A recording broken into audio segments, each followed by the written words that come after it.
Namaskar to one and all present here.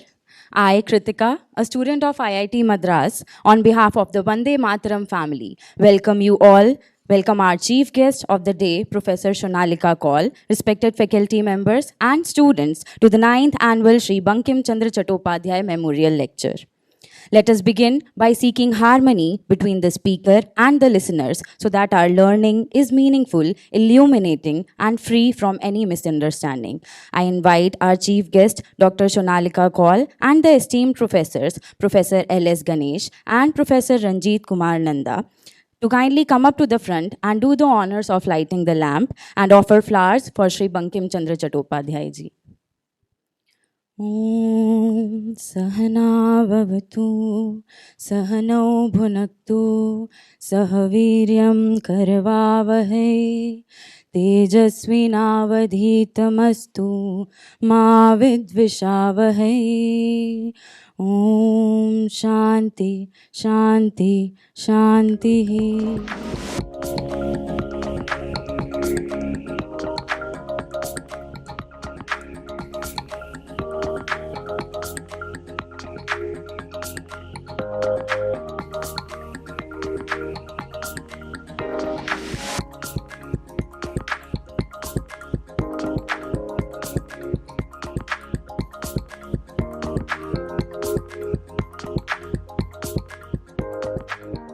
Thank you, sir and ma'am.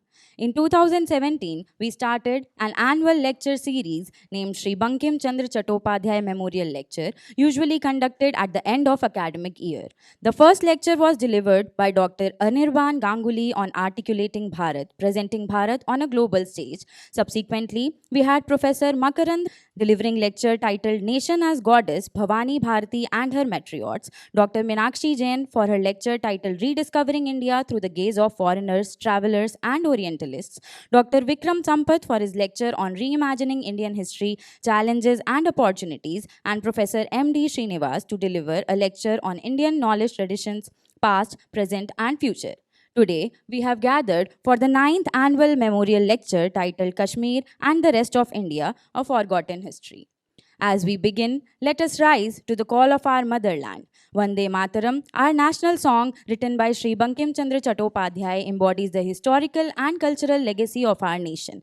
Our national song invokes every Bharatiya to visualize and bow down in reverence to the divine Bharat Mata and inspires everyone to perform their national duty. We have been profoundly following the tradition of singing Vande Mataram at the beginning of every lecture. Therefore, I request everyone to join Pratiksha ji as she will lead us to the song of Vande Mataram. Vande Mataram, Vande Mataram, Sujalam Suphalam Malayaj Sheetalam Shasya Shyamalam Mataram Vande Mataram Shubhra Jyotsna Pulakitayamini Pullakusumita Drumadal Shobhini Suhasini Sumadhurabhashini Sukhadam Varadam Mataram Vande Mataram Koti Koti Kantha Kal Kal Ninad Karale Koti Koti Bhujer Dhrit Khar Karwale Abala ke numaye to bale Bahubal dharinim namami tarinim Ripudal varinim Mataram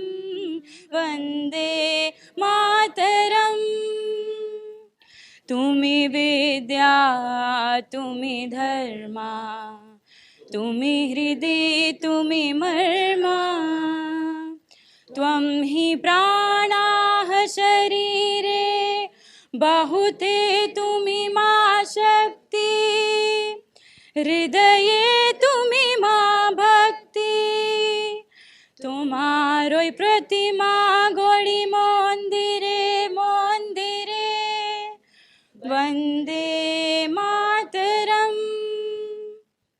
त्वं हि दुर्गा दश प्रहरण धारिणी, कमला कमल दल विहारिणी, वाणी विद्या दायिनी, नमामि त्वां नमामि कमलां ममलाम्, अतुलां सुजलां सुफलां मातरं, वन्दे मातरं। श्यामलां सरलां सुस्मितां भूषितां, धरणीं भरणीं मातरं, वन्दे मातरं, Vande Mataram. It gives me immense pleasure to welcome once again our guest speaker, Professor Shonaleeka Kaul ji, to this event. Ma'am, I invite you to take over the dais. That's our tradition.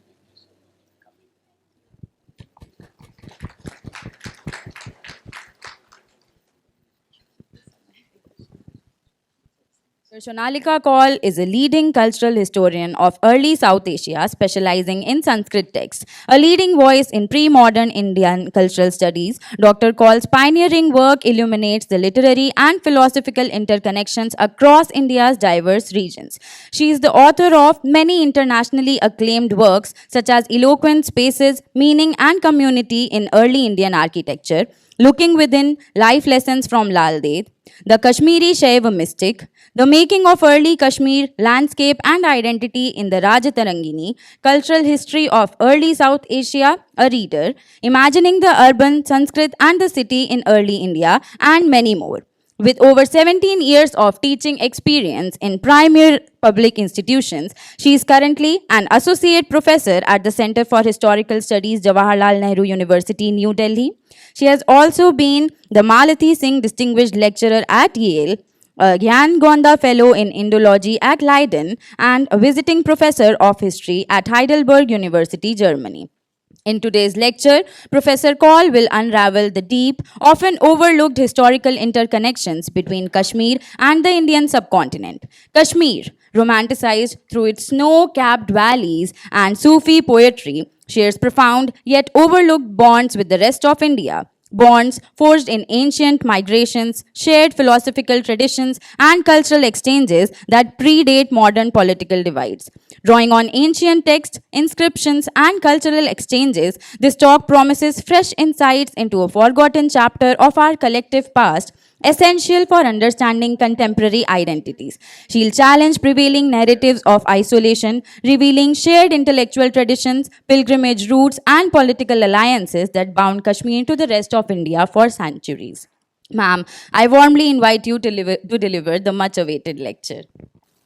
Connected histories, this paradigm that I'm proposing to replace the earlier unique history paradigm, what does it mean?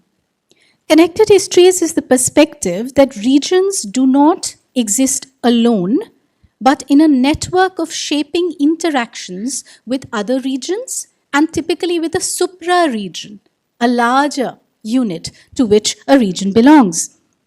And one look at all the possible cultural markers of identity and mobility for ancient Kashmir show you, now what are these cultural markers I'm talking about? Whether it is material culture, that is archaeology, or it is textual representations, foreign accounts, coins, inscriptions, art, religion, philosophy, you name it. Whatever the cultural marker, for the vast part of Kashmir's history in pre-modernity, it all attests overwhelmingly to Kashmir's deep and extensive connections. Let me repeat that: deep and extensive connections and mutual entanglements, not just with neighboring areas like Punjab and Himachal, but with centers of Indic civilization thousands of miles away in the deep interiors.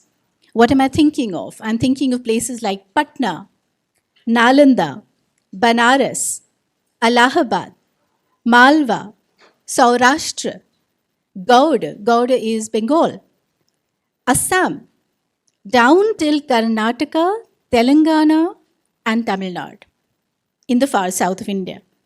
So Kashmiris look to these places. This is synoptically, I'm telling you right at the start, and then I'll go on to detail what this is all about.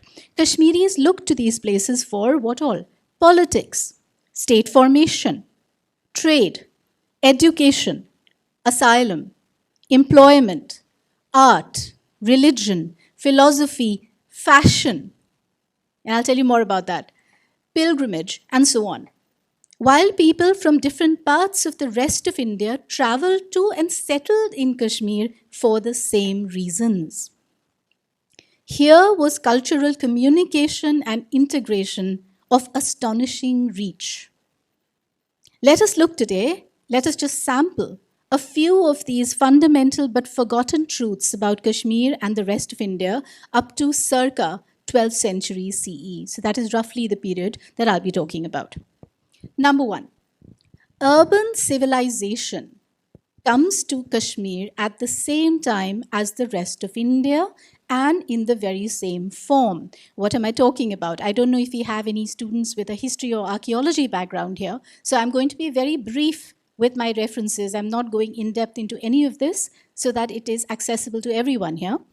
But what is this specific form of urban civilization that emerged in India and in Kashmir as well, right at the same time? It is what has been designated as NBPW civilization, or the Northern Black Polished Ware culture, associated with what is called second urbanization, because we are not right now talking about pre or proto-history, that is Indus Valley civilization. We are speaking only of early historic onwards.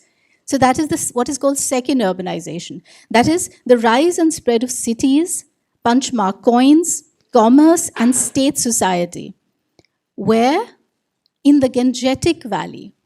So in the Ganga Valley and in central India, you see the NBPW emerging in the 6th century BCE, and you find evidence of this in Kashmir in the 6th century BCE as well. So there is a contemporaneity in this fundamental civilizational moment of Indian history between Kashmir and the rest of India. Where are we getting the evidence from? The site of Semthan, which is near Anantnag, some 40 kilometers outside of Srinagar, has yielded considerable evidence of this same NBPW material culture and from the same time, including a deluxe pottery. I will be showing you some images later today. Silver and copper punch-marked coins, building construction, copper and iron objects, semi-precious stones, terracotta beads, etc., and so on. Now, all these appearing in Semthan at the same time as the rest of India is very significant, but it should not actually surprise us. Why? Because Kashmir was in fact connected to one of the two great pan-Indian trade and communication routes of ancient India called the Northern Uttarapatha. I will be showing you that again on a mic in case you're not familiar with what this was. The Uttarapatha in turn intersected with the southern Dakshinapatha, and it did so actually in Bihar. So you have this twofold path, twofold major routes crisscrossing the entire Indian subcontinent and actually connecting it to each other. So from Afghanistan to Bihar and Bengal is what the Uttarapatha ran, and then from Bihar and Bengal deep into the Deccan and the coastal South India is where the Dakshinapatha ran. Now, Kashmir was very close in geographical terms and culturally to two of the northwesternmost cities of the Uttarapatha. Which are these two? Takshashila, also known as Taxila, according to the Greeks, which was the capital of Gandhar. Gandhar is not what is known as Kandahar in Afghanistan today. We are not referring to that. Gandhar is Peshawar, what is today called Peshawar, and just west of Kashmir. Um, Kashmir was connected to Gandhar via the Baramulla Pass, the crucial Baramulla Pass. And the second city on the Uttarapatha that Kashmir was closely connected to was Shakala. Shakala is modern Sialkot.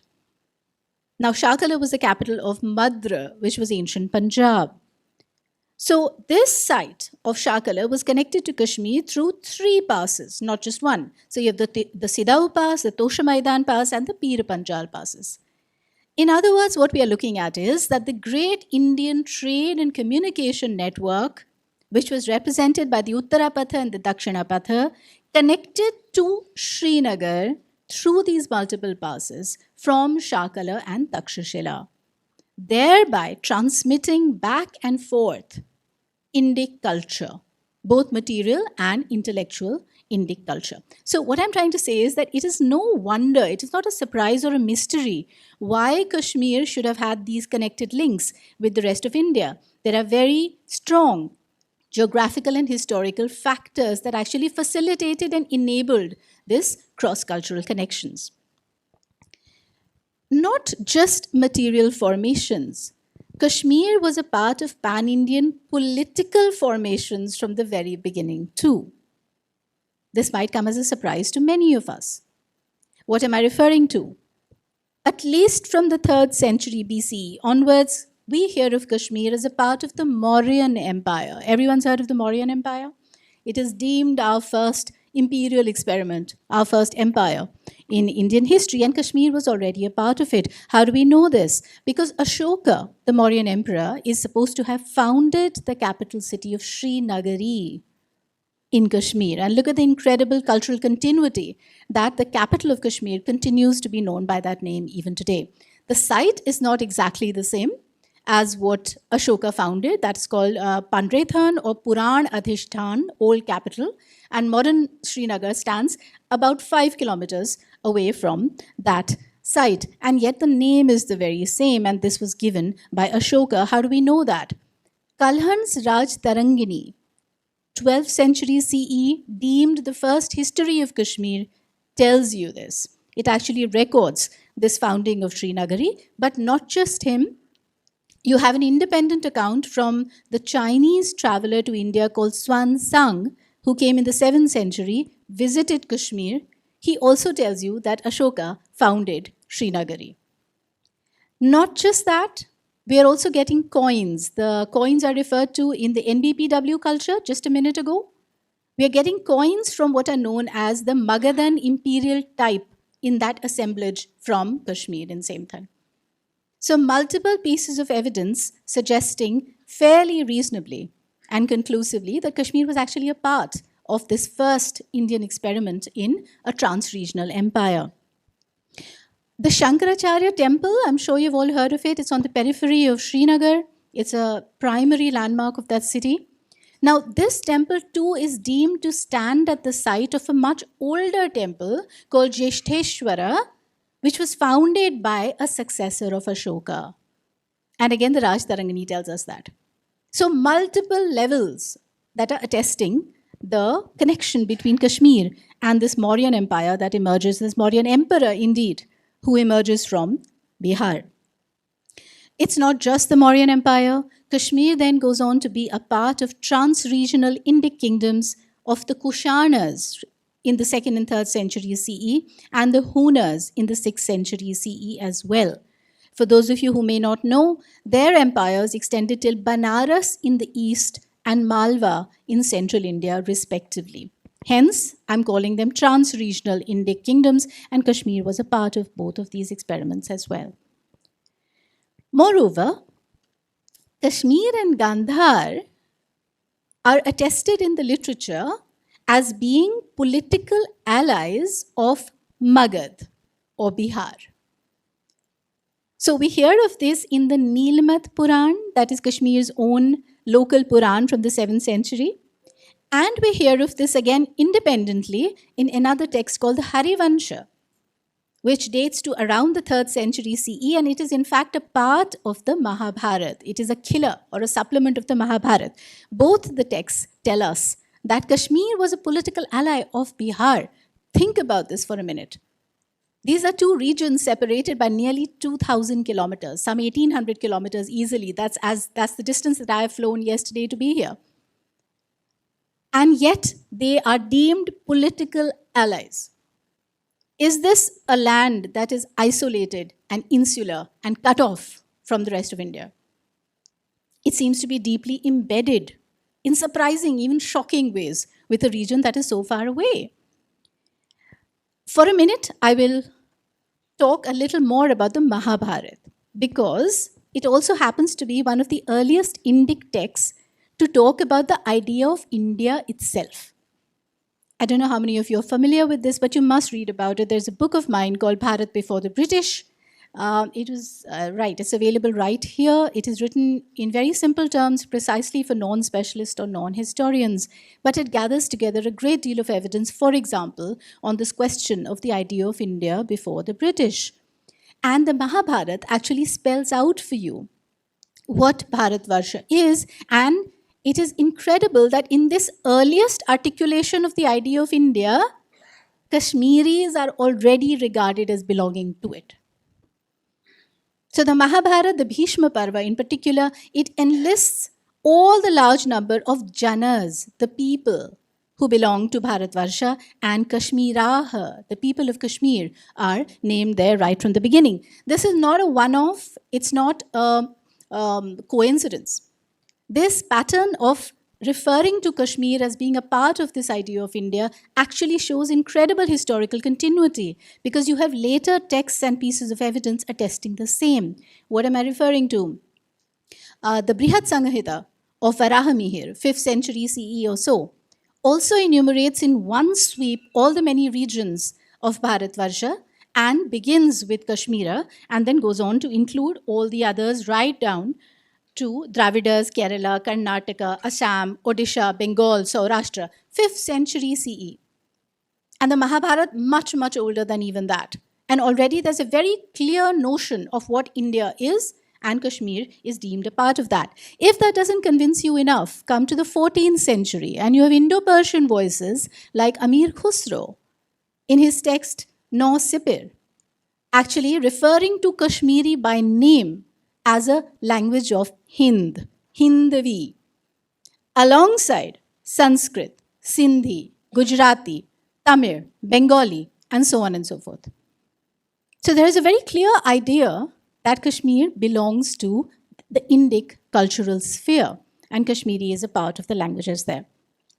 There's a lot more evidence on that. There are 4 chapters, in fact, in Bharat Before the British on Kashmir, and it would be wonderful if you can look at it. Now, given this understanding of Kashmir as belonging within this figuration called Bharatvarsha, it is no surprise that Kashmir also had close political histories with regions very far away and deep within Bharatvarsha. Take just the example of one king, Meghavāhan, 5th century CE, a Kashmiri king. What do we hear about him in the Rajtarangani?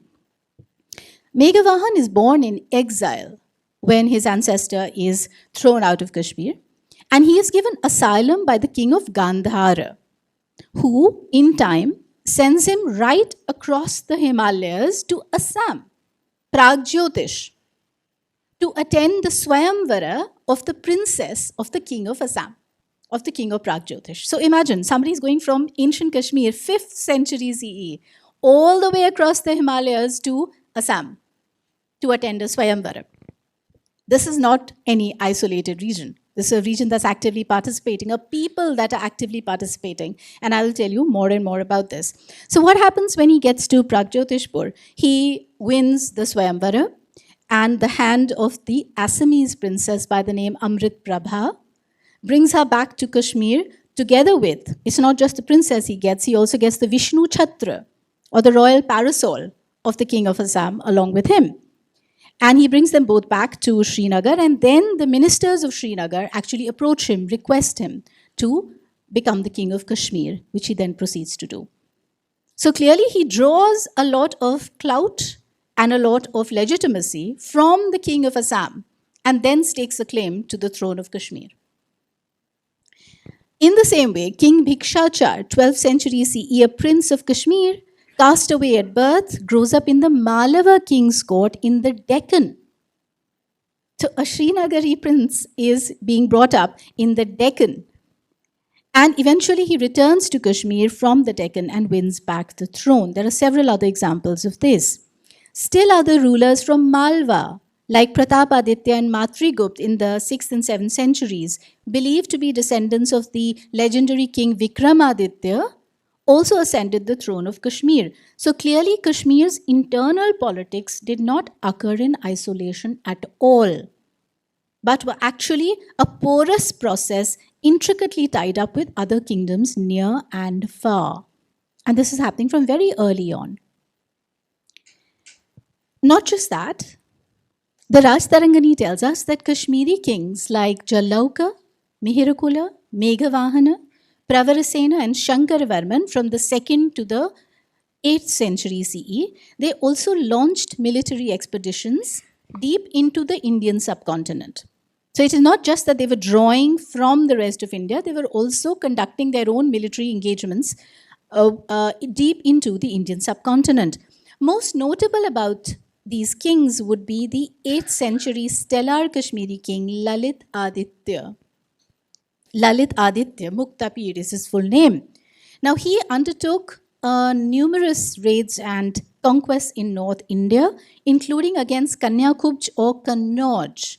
Now I wonder if any of you recall, even vaguely, reading in your school textbooks about something called the tripartite struggle over Kannauj.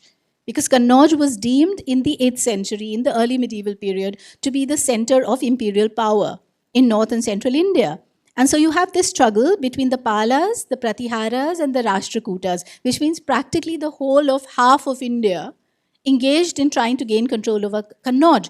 But we don't hear of Kashmir in our textbooks as a part of this story. Whereas here you have the Rajtarangani conclusively tell you that the king of Kashmir went and actually conquered Kannauj at one point. So again, Kashmir staking its claim to the mainstream of political developments in the rest of India. What is very interesting, he's also said to have gone further and conquered Kalinga and Bengal and so on. Now, even if these are rhetorical claims, if they are, and we soon see they are not rhetorical, they were actually real claims. But even if they're rhetorical, the point is that the aspiration for a Kashmiri king or for other regional kings in ancient India was very much the conquest of entire Bharatvarsha, and that is what they were undertaking. Now, I want to talk about a very brief episode in the Rajtarangani about this conquest by Lalit Aditya of the eastern regions. The Rajtarangani luxuriates in detailing what Lalit Aditya brought back from his conquest of Bihar, Magad, at this point. Namely, he brought back colossal Bodhisattva statues gleaming in bronze, the Brihad Buddhas. Now, you might be familiar with this iconographic form from the Brihad Buddhas in stone that were at Bamiyan in Afghanistan and were destroyed in our living memory about 15 years ago and are now attempting to be reconstructed. The Brihad Buddhas that Lalit Aditya gets back from Bihar. Now, all the way from Magad to Kashmir, he hauls back on the backs of elephants, strapped to their backs, bronze Brihad Buddhas. And he brings them to Kashmir. Now, why this is really interesting is because this little story about a momentous transfer of artwork actually corresponds with, actually confirms what we know about Kashmiri art, which is that it tallies with the influence of the Pala school of art from Bihar and Bengal on Kashmiri bronze industry. Now, this Kashmiri bronze industry, especially the Buddhist bronze industry, I will be showing you a little bit in the slides. But the best examples, the best samples of these today survive in the monasteries of Tibet and also in Ladakh. So look at the connectivities. You have a Pala school of art influencing Kashmiri bronze industry, which in turn is then producing icons of the Buddha and Bodhisattva for Central Asia, for Tibet and Ladakh and so on and so forth. This is only the beginning of this story. What's more, Lalit Aditya's Shri Pratap coin type. So there are a particular series of coins he issued called the Shri Pratap coins. They have been found in massive hoards. From where? From half a dozen places in Uttar Pradesh and in Bihar.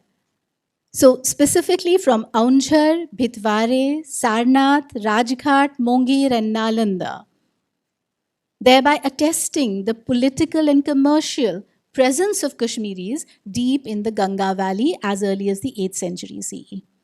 So this is a two-way street.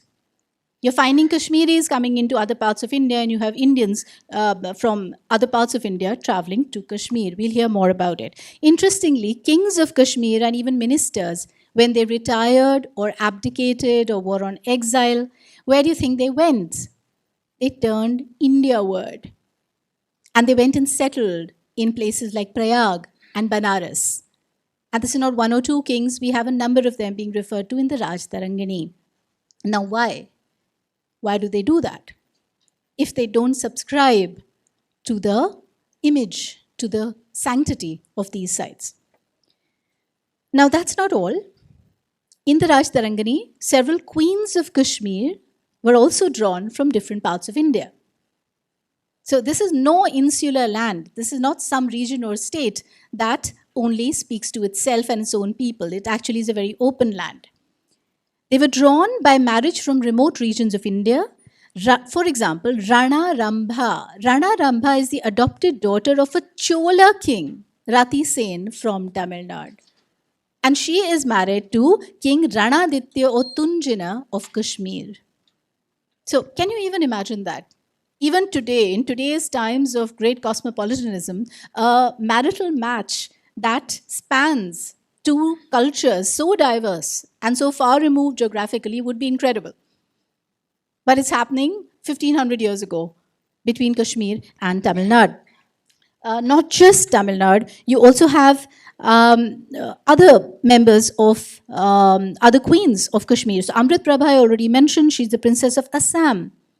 Then you have Prince Toraman from Kashmir also being married to the wives of King Prince Toraman being married to an Ikshvaku princess from Andhra.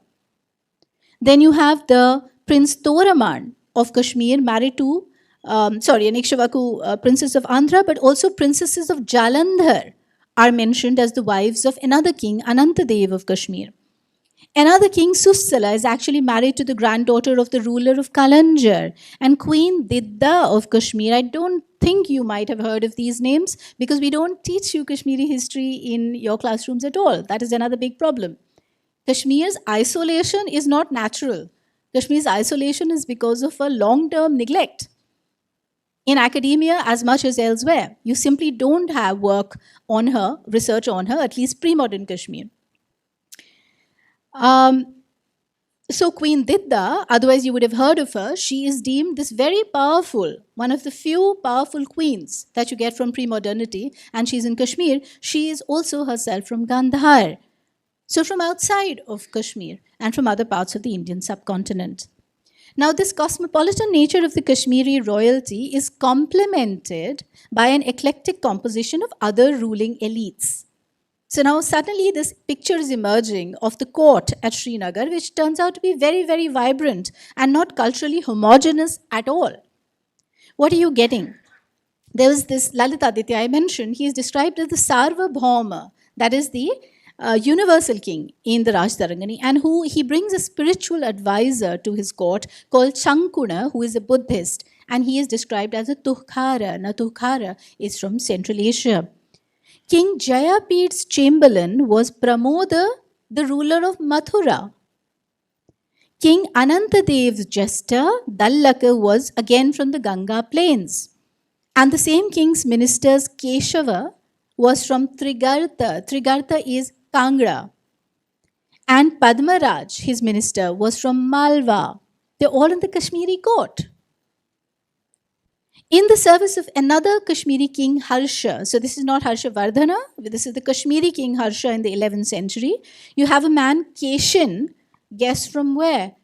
Karnataka. And this is documented, 11th century Kashmir, Srinagar, court. You have a man from Karnataka serving the Kashmiri king. This Kashmiri king, Harsha, is in fact a very interesting character because he's represented as this very quixotic man. And what does he do? He spectacularly introduces Kannada fashion, Kannada clothing, Kannada couture into the Srinagar court. And Kalhan's Rajtarangani records this. Not just that, he issues coins with the emblem of the elephant. Now, you can imagine the elephant is an emblem that is very far removed from Kashmiri ecology. You don't have elephants in Kashmir. Where is this elephant coin series being issued by King Harsha from? It is again in imitation of the Ganga dynasty of Karnataka and their elephant coins. And I'll be showing you images of this. So an 11th century king of Kashmir is introducing Kashmiri Kannad cultural traits and coins in Srinagar. Why? What does it tell you about this land? Surely that this was an incredibly open and cosmopolitan region, Kashmir. Now, you might argue that regional courts attracting courtiers from far and wide is fairly common, especially in medieval times. But in Kashmir, we may be looking at a fairly cross society, a society-wide phenomenon of migrations. So look at the evidence. We hear in the Rajtarangani of not only courtiers, but commoners. And not only Brahmins, before you think they are the only people coming into Kashmir, but a mixed bag of individuals migrating to Kashmir from outside in pursuit of their vocations. What do we get? Bengali students from God, as early as 8th century, are traveling to study in Kashmir. Magicians from Dravida Desha, graziers from Khasha. Khasha is possibly Nepal. Prostitutes, we are told, from different countries. Traders and baniyas, that is the term used in the Rajtarangani, baniyas, from Rohitaka and Takka. Rohitaka, any guesses what that is? Rohtak, Haryana, exactly. And Takka or Punjab. Then you have artisans and horse dealers said to be coming in again from the Ganga plains. And of course, common references to Brahmins and Bhikshus. So the Buddhist monks from Madhya Desha and Arya Desha, that is the Gangetic Valley, and also Gandhara and Dravida Desha. So you have Brahmins and Bhikshus even from the south moving to Kashmir. And you have them coming from Saurashtra and Lat. Lat is again Gujarat. So the demographic implications of all this are enormous. Who is the Kashmiri ethnically then? Becomes a moot question given this massive prehistory of migrations into Kashmir. Are you with me? Do you follow the argument that I'm making? Who is the Kashmiri if you have so many groups of people from other parts of India going and settling there even before the 12th century CE? What is more, as if in historical corollary, you also see Kashmiris moving to other parts of India and settling there. So I told you it's not a one-way street. For example, you have Kashmiri generals on the one hand and scholars and literateurs on the other who took employment in courts as far south as the Deccan and as far east as Mithila. Mithila is Bihar, where our anchor for the day is from. Am I right? And you have Kashmiris in the 11th century actually going and working there. We need only recount the great Sanskrit poet Bilhana from the 11th century, who was in the service of the Chalukyan king, Vikramaditya VI at Kalyan. And you have Mahapandit Shri Bhadra, a Kashmiri from the 13th century, who goes on to head the universities at Vikramshila in Udantapuri in Bihar, teaching Buddhism. He is called Kache Panchin, Kashmiri Pandit. By whom? By the Tibetan Buddhists, because he also went and taught in Tibet. So they were very closely acquainted with Shaki Sri Bhadra, and they call him exactly what he was, a Kashmiri Pandit. But his journey to Tibet is not directly from Kashmir. He travels from Kashmir to Bihar, heads these Buddhist universities there at Vikramshila and Udantapuri, and thereafter goes to Tibet. So like with art, so with individuals and with scholars and Buddhist teachers, you see this triangular history between Kashmir, Bihar, and Tibet coming up again and again. That's not all. It's not only Bihar that comes to be privileged in Kashmir's histories, but also, listen to this, 12th to 15th century Chola and Pandya inscriptions from Srirangam, Chidambaram, Tiruvarayur in Tamil Nadu, and Kalahasti in Andhra, and a few other places, fascinatingly speak of original natives of Kashmira Desha. So the inscriptions are naming these individuals and saying they are natives of Kashmira Desha. And they, having come to these places in the south, have now become resident, landed persons holding high office. Rayana is the word used for them. So they have settled there, and how? They've actually gone on to become landed elements and also occupy official positions. These inscriptions mention the donations that are made by and to Kashmiris at these centers of Shaiva and Vaishnava worship. So Kashmir is also making donations to southern Indian temple cities, and they are also receiving donations from the king at these sites. Individuals apart, it is also popularly known that Saraswat Brahmins migrated, many believe, from Kashmir to parts of South India, especially the Konkan coast. Similarly, we hear of Kashmiri merchants plying their trade at Bhrigukacha. Bhrigukacha is in Gujarat, coastal Gujarat, while Kashmiri pilgrims visited the holy site of Gaya with such frequency for performing ritual obsequies for their ancestors that the Rajtarangani tells us that in the 9th century, a Kashmiri minister says that we are coming to Gaya to perform these rituals in such large numbers. He tells the local ruler of Gaya, give us tax exemption, give us tax cuts, because Kashmiris are coming in such large numbers. Now, to my mind, this little episode very beautifully captures Kashmiri identity in ancient India, because it was an identity that was very self-confident and self-aware as a Kashmiri people, and yet it was subscribing to a pan-Indic entity by being, first of all, in a place like Gaya. So I think Kashmiris clearly never saw, in the ancient period, they never saw a conflict between their local and their pan-Indic affiliations, and seem to wear both of these with ease and with pride. That is kind of the dominant picture that emerges from a lot of the historical evidence. Now for other cultural markers, language. Among the earliest historical languages that you get in Kashmir, and it has to be said, is Prakrit and Sanskrit. Much like the rest of India, and these are, of course, languages of wider communication, Prakrit and Sanskrit. This is seen in the first Kashmiri texts, the Nilmat Puran in the 7th century, the Rajtarangani in the 12th century. They're both composed in chaste Sanskrit Kavya style. In the long list of Kashmiri place names, you see the same thing, that are all derived from Sanskrit. Anantnag, Srinagar, Sopor, which was Suyapura, Harvan, Sharadvan, Baramulla, Varahamul, Tulmul, what's known as Tulmul today, Tulyamulya, as the Rajtarangani tells you, Kanraz, Maraz, and so on and so forth.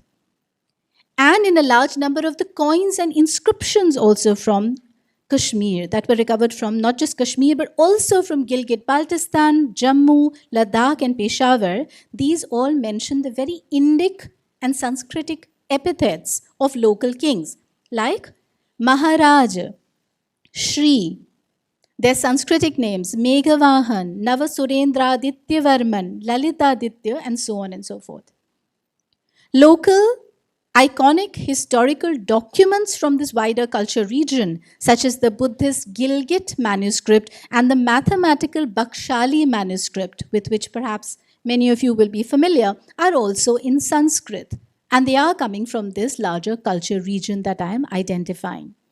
In fact, it is through Kashmir and Gilgit-Baltistan in the north that, along with Buddhism, Sanskrit, which Xuanzang, the Chinese pilgrim, described as the language of India, actually traveled to Central Asia and the Trans-Himalayas. So what are the places I'm thinking of? They're all in modern-day China. Khotan, Kucha, Turfan, Danhuang, and ancient Sogdia as well, which is today at the junction of Kazakhstan, Tajikistan, and Uzbekistan. Sanskrit travels to these parts of Central Asia from Kashmir and at the hands of Kashmiri travelers. There is abundant epigraphic and manuscript evidence of this in Kyrgyzstan, Tajikistan, and Uzbekistan that I just mentioned, in both manuscript and epigraphic form. So this is as far as Sanskrit and its connection with Kashmir is concerned. But what about Kashmiri, the vernacular tongue? What do we know about that? Now, George Grierson's view from 100 years ago that Kashmiri was a Dardic and not an Indo-Aryan language, I'm counting on some familiarity on the part of my audience with what these terms are. Indo-Aryan languages, at least I hope you know, are deemed to be a subset of Indo-European languages, and in India they are exemplified by Sanskrit and then a vast body of the other regional languages that then emerge from it.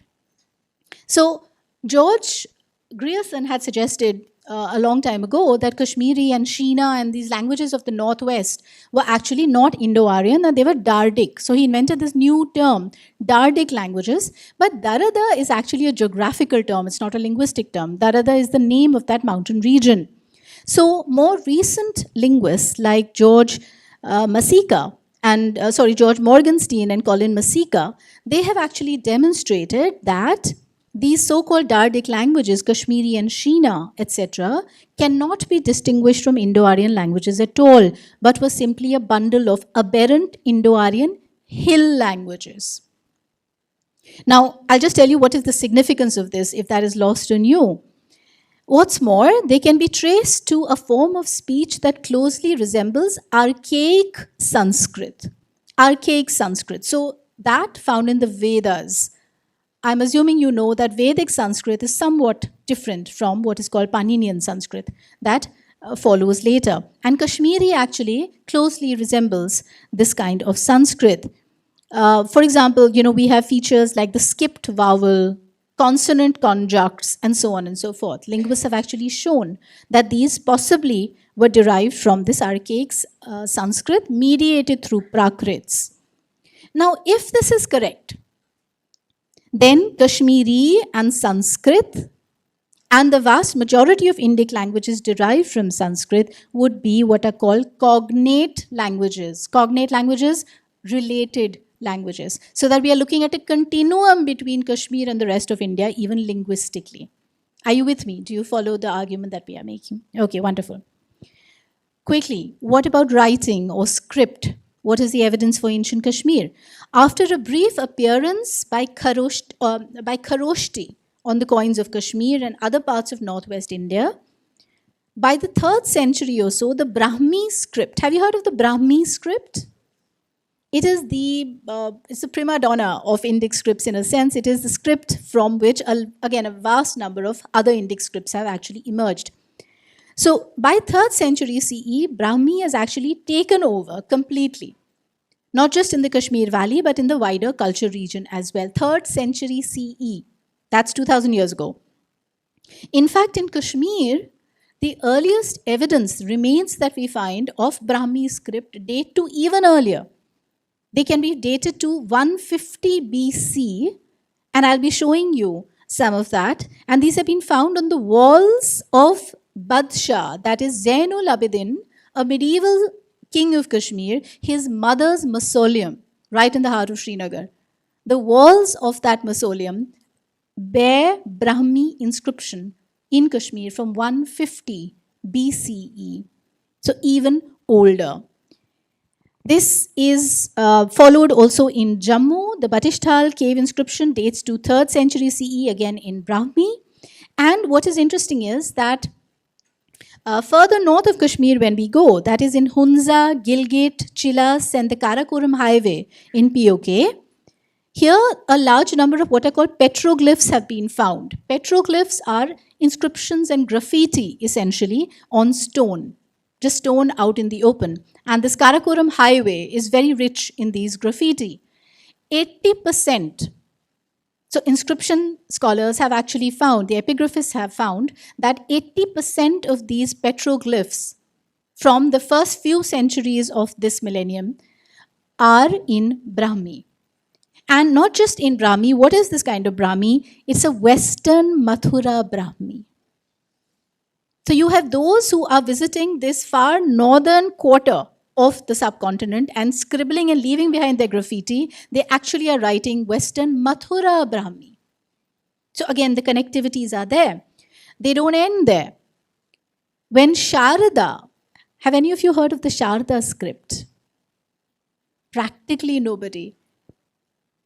And that is a very accurate reflection of where the script has got to. It is on the verge of extinction, the script. You can probably count on your fingertips how many people in the world can read Sharda. And yet Sharda was the script of Kashmir and a vast body of manuscripts and knowledge systems in ancient India.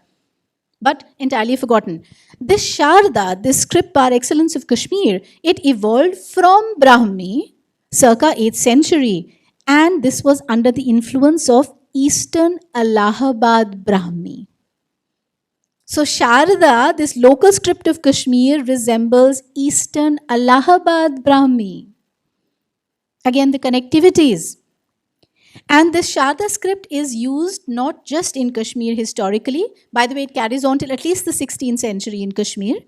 But beyond Kashmir too, we see the same Sharda script being used in the entire area. NWFP, Ladakh, Peshawar, Kangra, Chamba, Punjab, and even Delhi Mathura region. So even have an inscription, the Palam inscription in Delhi that bears a multilingual, a multi-scriptural inscription, and one of them is Sharda. So which is why sometimes it seems that this entire region we are talking about should actually be called the Sharda region, because this script was beautifully piercing it together. Finally, art. Perhaps the most visible cultural marker of Kashmiri connectivity.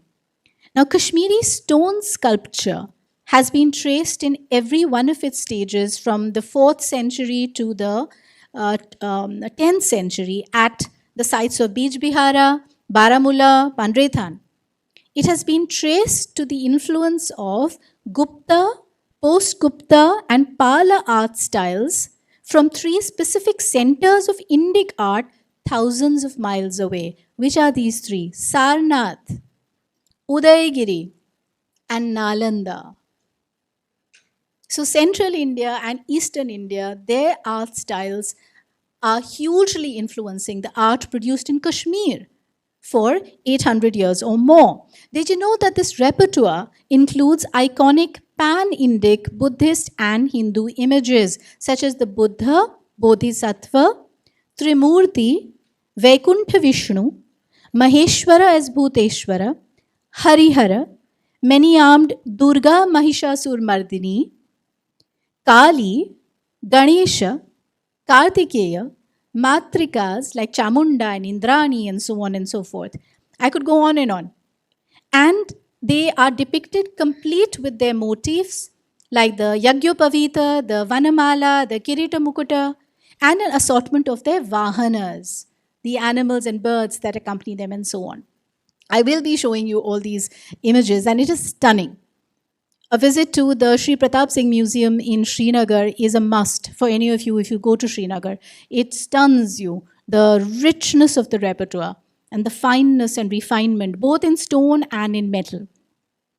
In fact, even the beautiful iconography on coins, Kashmir coins, that were issued by the Kushanas in the 2nd century. So the gold coins of the Kushanas in Kashmir, right till through the coins of the Kedaras in Kashmir, for the next 1200 years, the iconography on these gold coins depicts, what do you think?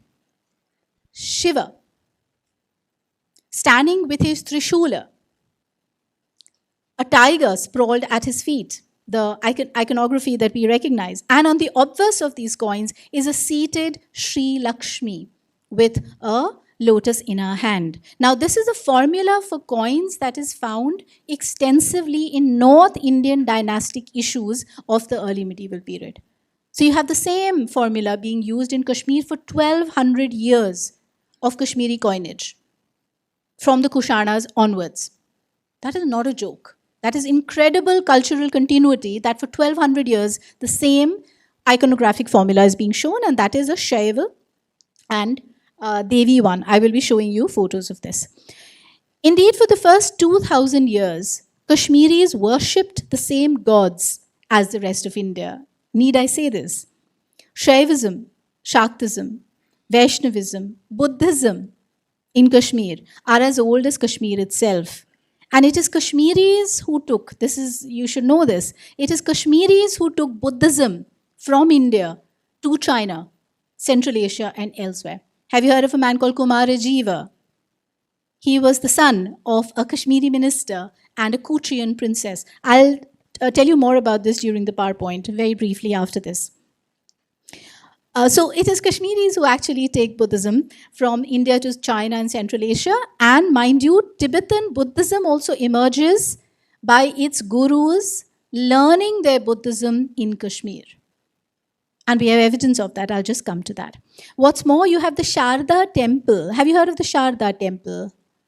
She's lying derelict today in ruins just across the line of control. But once upon a time, in the 8th century, you had pilgrims from as far as Bengal coming to pay their obeisance at the Sharda temple in North Kashmir. 8th century, ladies and gentlemen. So they're making this arduous journey of 2,000 miles.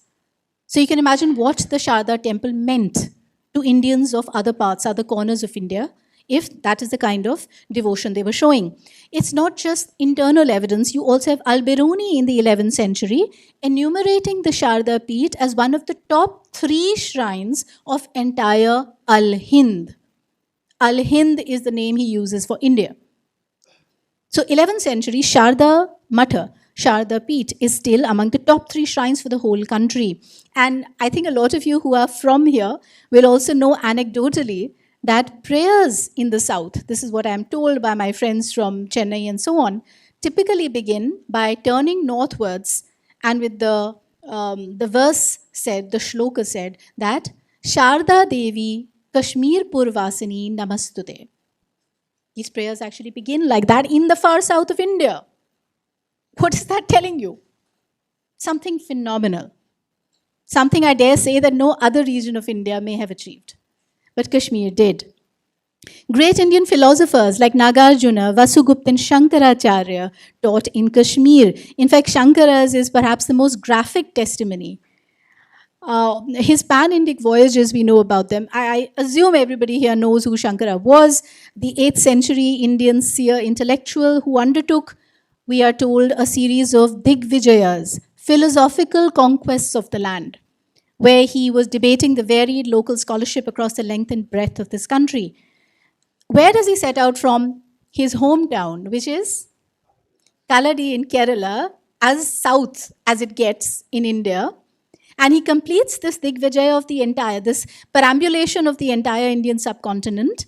But he chooses to culminate his Digvijaya at one and only one place, and that is Kashmir. Specifically the Sharda Peeth, which is described as the Sarvagya Peetha. And it is only after he ascends this Sarvagya Peetha at Sharda in North Kashmir that he attains this all India renown and recognition and acceptance. So this is actually, and the Shankaracharya temple I talked to you about, the ancient Shankaracharya temple in Srinagar that survives till today, miraculously survives against all odds. That is this beautiful witness to the memory. Why is a temple in far Kashmir called Shankaracharya? And why is it so revered and worshipped by practicing Hindus there, even today, those few that are left there? What does it tell you about the enormity of this man and his mission from Kaladi in Kerala to Kashmiris in the far north? So the centrality, breathtaking centrality of Kashmir to the imagination of the far south of India, and centrality of the far south of India to the imagination of Kashmir, as early as the 8th century CE. Need we say more? But finally, not to forget, a long line of virtuoso Kashmiri poets and philosophers like Vamana, Udbhata, Mammata, Kshemendra, Anandvardhana and Abhinav Gupta revolutionized Sanskrit aesthetics and literature, monopolizing, I dare say, the intellectual scene across the country from the first right into the second millennium CE. So it is the works of these Kashmiri poeticians and Shastrakars that circulated widely and were studied as learned models in different parts of the country, including the far south. Now, this phenomenon has been very colorfully described by a recent scholar called Whitney Cox as the saffron in the rasam. So there's a little bit of Kashmir amidst us even today. All in all, then, an open, plural, and deeply cosmopolitan society, Kashmir, that both shaped and was shaped by Indic culture, a connected history so deep and intensive, yet long silenced and perhaps conveniently forgotten by the rush to a fallacious discourse of separation.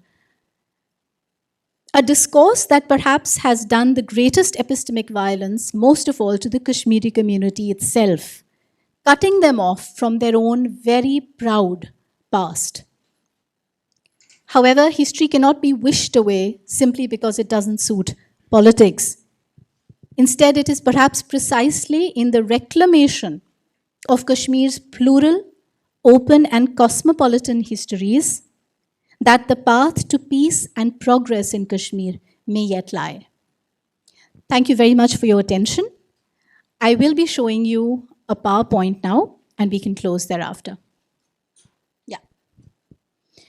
Clearly, this is the part of the country that we are talking about. Would you like to, Kritika, would you like to come here? In summary, in synopsis, this is the story we have been talking about today, over 2,000 years. These are the connected histories of Kashmir. You can read in detail about them in a couple of my books, which I'll tell you about later. Next, please. This is the Mahabharata. It's a map based on Jason Schwartzberg's historical atlas for Asia, and it shows India as named in the Mahabharata, and there you have Kashmir right up there at the top. Next, please. This is the entire area or extent of the NBPW culture that I mentioned right at the beginning of our talk today. And you can see that Kashmir is a part of the material cultural processes that are occurring across the country. Next. Now, this is the site of Semthan in Anantnag that I mentioned. And on the right, I don't know why the titles are not showing on the PowerPoint, but on the right, just check. At the bottom also, can we switch off some of the lights? It might make for a better experience. I can't see them. All right. So on the left is the Google Earth map of this site.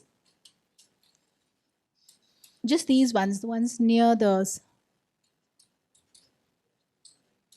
Okay, no problem. Let's just carry on. And on the right is an inscription that you're getting on this this piece of pottery. This is the NBPW we were talking about, the northern black polished ware. It's a deluxe pottery that has been found from Kashmir as well. 2nd century BCE, and it reads Dhamorai.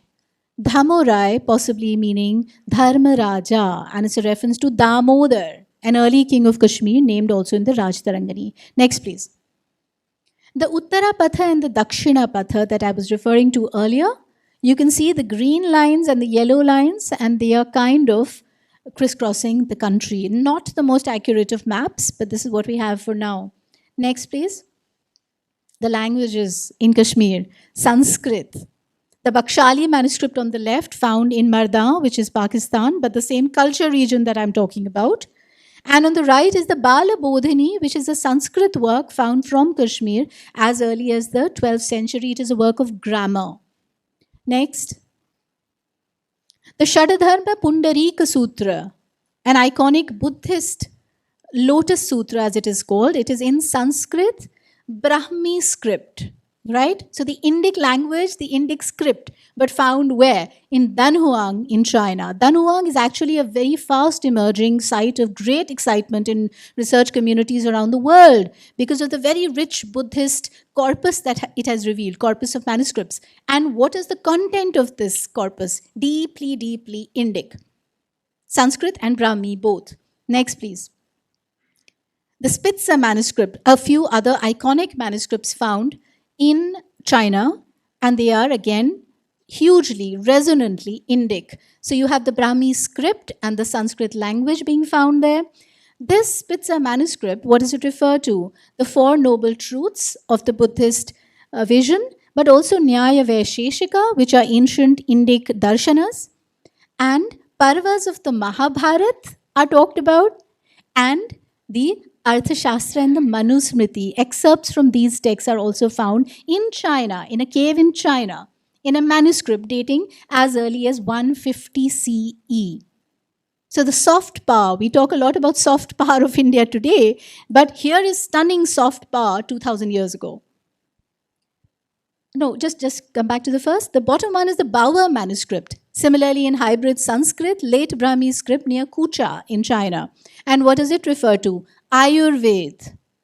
And it also invokes the Buddha, Shiva, Vishnu, and Devi, all on the same manuscript. Again found in China. Next, please. Languages, Kashmiri. Top is a manuscript, the Mahanaya Prakash, in Old Kashmiri, closely resembles Sanskrit, Sharda script, 13th century. And the bottom is the Krishna Stuti in Kashmiri, the language itself, from a later period. Next. Scripts I mentioned, Brahmi. On the left is the one from Jammu, but on the right is King Zainul Abidin's mother's tomb, 15th century Srinagar. The entrance walls have ancient Brahmi letters dating to the 2nd century BCE. Next, please. Brahmi inscriptions from different parts of the same region. On the right is copper coin of King Toraman of Kashmir. Brahmi script depicting a king performing a yagya or a sacrifice, and he's holding a trishula. And this is Toraman. Toraman was a Hun king in Kashmir. So you can see that even these kings coming in, the Kushanas and the Hunas, they're Central Asian tribes when they come into Kashmir, but they come to be deeply Indicized. They're actually resorting to Indic religions, Indic rituals, Indic names, and so on, and promoting Sanskrit in their courts. Next, please. Now, these are some Kashmiri coins from the 7th to the 10th century that are showing the Sharda script in the inscriptions on the coins. Next, please. Some manuscripts, the Mahabharat, written in the Sharda script from 16th century Kashmir. 16th century, that's pretty recent given the historical odds. Sarahan Prashasti in Chamba, in Himachal, also in Sharda. So it was a bit of a powerhouse, an intellectual powerhouse, the Sharda script of Kashmir. Next, please. This is the distribution of Sharda that you're getting across the region. Kashmir leads, but Chamba is pretty much up there as well. And you can see it is the entire culture region and not only Kashmir where Sharda circulates and dominates. Next. Why am I talking of Gurmukhi and Takari? Because these are, in fact, we know these are the scripts of Punjab and Himachal, right? But they are derived from Sharda. So Sharda is derived from Brahmi and Gurmukhi and Takari are derived from Sharda. That is why I'm saying again and again that Kashmir shapes the rest of India and the rest of India shapes Kashmir. It's a constant mutuality, a historically attested mutuality. Next, please. Political formations that Kashmir is a part of that I mentioned, the Mauryan Empire on the left and the Kushana on the right. Next. So these are the punchmark coins that I talked about that are found at Semthan in Anantnag, Kashmir. And these bear what are called the Mauryan imperial issues. So a lot of the significations, for example, the arched hill symbol, the solar symbol, these numismatists have argued are to be found also in Magad, ancient Magad. So they are Mauryan issues, but they are found here in Kashmir. Next. the gorgeous Kushana gold coins in Kashmir, issued by Huvishka on the left, depicting Shiva with the legend Oesho. So Oesho, Shiva or Ishan, and Omo, Omo, which is the variant of Uma. So Oesho and Omo are occurring in Kushana coins in Kashmir, 2nd century. Next, please. Kidara coins in Kashmir, Brahmi legends, Shiva with a trident and Shri Lakshmi. Maharaja and Jaya are among other things inscribed on them. Next. Next, please. These are all examples, I take it you understand, of the same formula that I mentioned.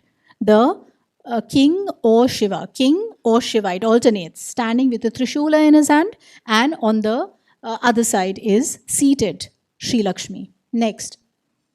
King Lalitaditya Muktapir. This is an image, AI image or something from Google. Now, he is this great stellar king in Kashmiri history that we hear about. He conquered widely, not just in India, but he's deemed to have gone into Central Asia and even West Asia, according to the Rajtarangani. And on one of these expeditions of his, ultimately, he never returned. So the implication is he must have passed away somewhere there. But a lifelong.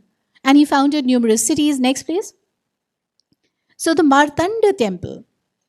I'm hopeful that you've all heard of it. It's on the right there. It's this grand solar temple.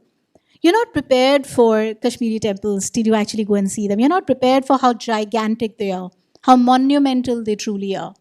And then sitting there in that beautiful, pristine, alpine surrounding landscape, standing there so resolutely, signifying their belief and their practices from 2000 years ago is quite an experience. So that was built by Lalitaditya, among a large number of others. Obviously, I can't include everything here, but there's a lot in the book.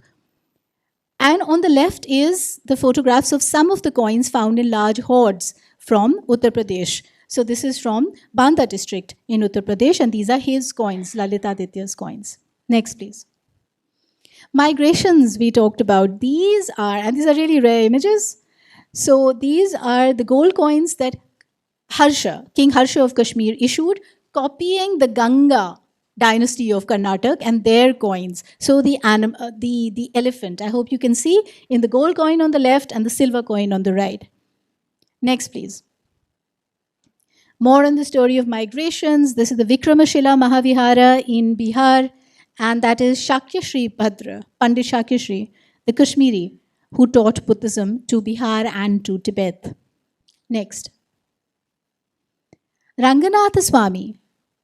This temple from Sri Rangam in Tamil Nadu, 12th century, you have an inscription that actually registers a gift of land to Aryan Vasudeva Bhattan, alias Rajaraja Brahma Rayan from Kashmir Desha. It explicitly tells you where he's from, and now he has this name, which is a very localized name, and then he's undertaking a donation. Next, please. Sharda Peeth on the right, as it is supposed to be today, in terrible shape across the LOC. But on the left is a photograph from the end 19th century, so not all that long ago. And you can tell from the Om inscribed on it that it was still in practice. It was actually being worshipped at. Next, please.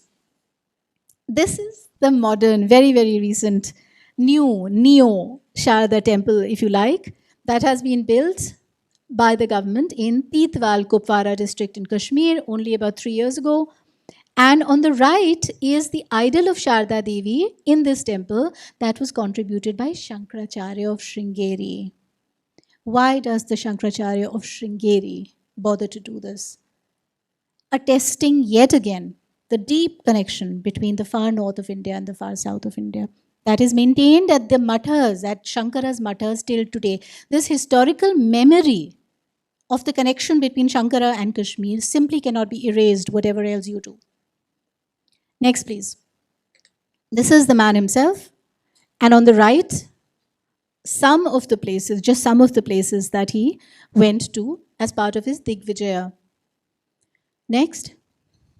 This is that beautiful ancient Shankaracharya temple, high atop a hill on the periphery of Srinagar.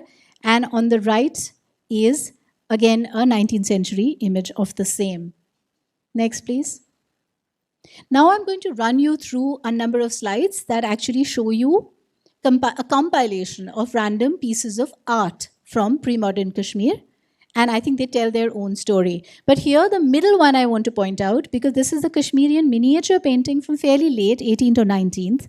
But what it does is that it actually inscribes the Om in the Sharda script. So that is the Om. But it is in the Sharda script, and this painting actually houses all the major Hindu deities if you look closely. And on the left, you have Maheshwara as Bhuteshwara. This is the peculiarly Kashmiri formula of the Shaiv representation. Bhuteshwara. He's multi-headed. There's a head at the back as well, which you can't see in this image. And on the right is the Buddha. 7th century, very early. This one, 6th century. So from fairly early, you have a very developed iconography, which is deeply Indic. Next, please. Shiva. We looked at these coins earlier too, but also as pieces of art, they are worth looking at. Representations of Oisho and Omo on Kushana coins in Kashmir 2000 years ago. Next. Shiva on the Kashmirian coin issue. King Meghavahan, who you've heard of today. This is his coins in gold, Shiva with a trident, a lion or a tiger, though he doesn't look like either, sprawled at his feet, and Shri Lakshmi on the reverse. Next, please. These are still later kings, and they're using the same formula. Next. Colossal Banalingas simply scattered over the landscape of Kashmir once upon a time in large numbers. The Raj Tarangani also tells you that. These are what remain in the 19th century photographs from Sir Mark Orlstein's collection. Next. Now, these are from the Shri Pratap Singh Museum. Most of the images I'm now going to show you. And you can see different material being used. There is stone, there is bronze. And look at the different asanas in which Shiva is to be found. And on the right is again Bhuteshwara, the Kashmiri. And these are, the photos don't convey the size. These images are actually huge, even now. Although they are cut off, they are truncated images, they are large scale. So that is a distinguishing feature of Kashmiri art, the monumentality. Next, please. Ekamukhalinga. So a variety of formulae that are found across the country are also found in Kashmiri art. On the right, the entire Shaiv family, Shiva, Parvati, Ganesha, and Kartikeya. In Kashmir, 9th century, in stone. Next, please. More images of Shiva Nataraja. I was taken aback when I found a Nataraja image in the reserve section of the Shri Pratap Singh Museum in Srinagar, because we associate the Nataraja with where we are at right now, right? And yet, you have it being made in the 9th century ateliers in Kashmir as well. So talk about an open, plural, vibrant, thriving region. Next, please. Look at these. In my experience of the last 25 years of being a historian, I have not found this kind of beautiful, lyrical, poetic representation of Shiva and Parvati as you're getting in the bronze industry from Kashmir from the 9th century. So very well-developed, flourishing industry of bronze production. This is Shiva and Parvati, I repeat. Next, please. Vishnu. Again, in different forms. Vasudeva. So Krishna. In fact, Janmashtami, known as Zaram Satam in Kashmir, is a huge festival. We hear of Mahashivratri, which is called Herats in Kashmir, but you don't know about Zaram Satam. Zaram Satam is really the second largest festival for Kashmiris as well, and that is Janmashtami, and this is very much like what happens in the rest of the country. Next, please. Vaikuntha Vishnu. That is a very Kashmiri representation of Vishnu, and these are 3 different samples of it. Next, please. And again, he has 3 heads here. So you can see the Varaha and the Kurma avatars on either side. Next, please. Vasudev, again in stone. Next. So you even have the avatars of Vishnu that are being represented in Kashmir already in the 10th century. So you have Garuda, which is the Vahana of Vishnu. And he is being represented there. And you have Narsingh avatar also on the left. Next, please. Kali in black stone and in bronze. 8-armed Kali. 8th century, very early. I wonder if you're getting Kali images from other parts of the country from that date. It's a fairly early time. Next, please. This is the many-armed Durga Mahishasur Mardini. Green chlorite, 1.5 meter high, so don't underestimate her size from this image. She was smuggled out of Kashmir and ended up in Germany. And she was brought back only a few years ago by the government of India and is now safely where she belongs in the SPS Museum in Srinagar. Next, please. Other images of Durga in bronze. Next. Next. Ganesha. Look at the image on the right.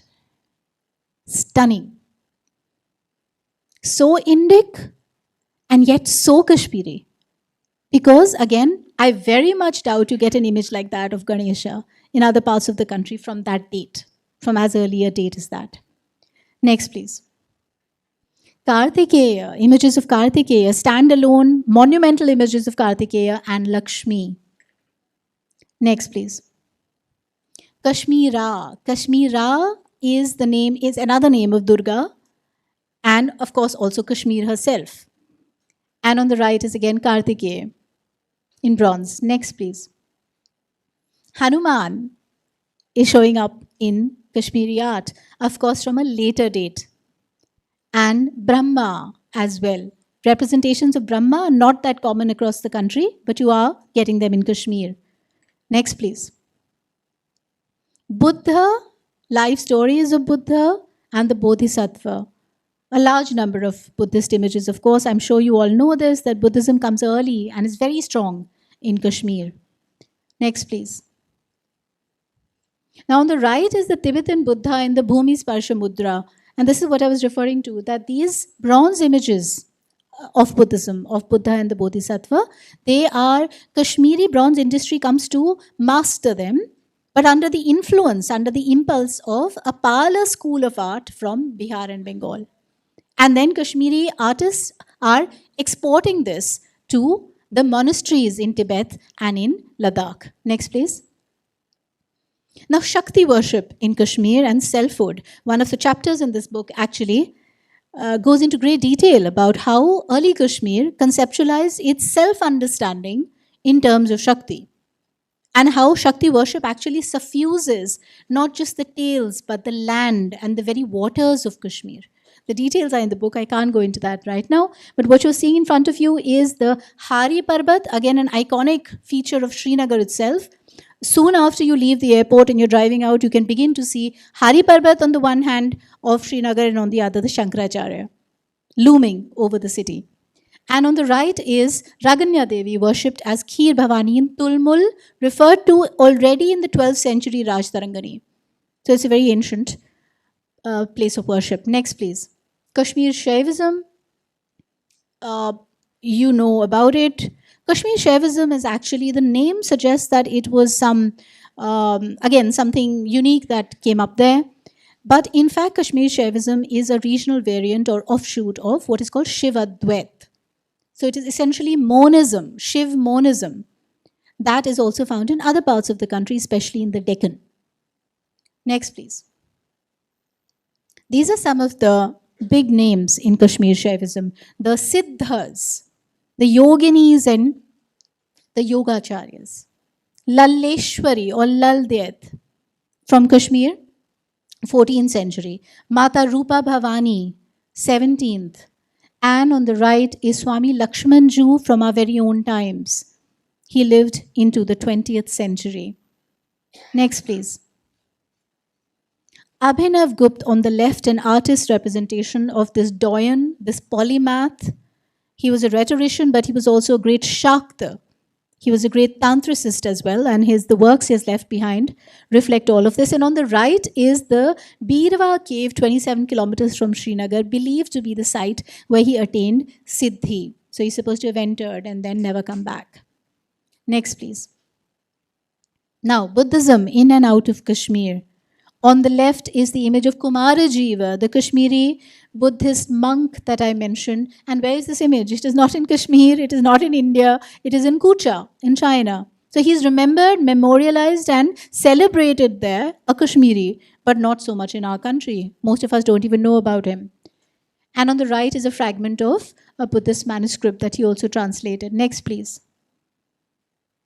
Now, these are images on the left and the right of Tibetan monasteries, but in Himachal, right? In Tabo and in Nako. This is the Nako monastery and the Tabo monastery that you're seeing in Spiti in Himachal Pradesh.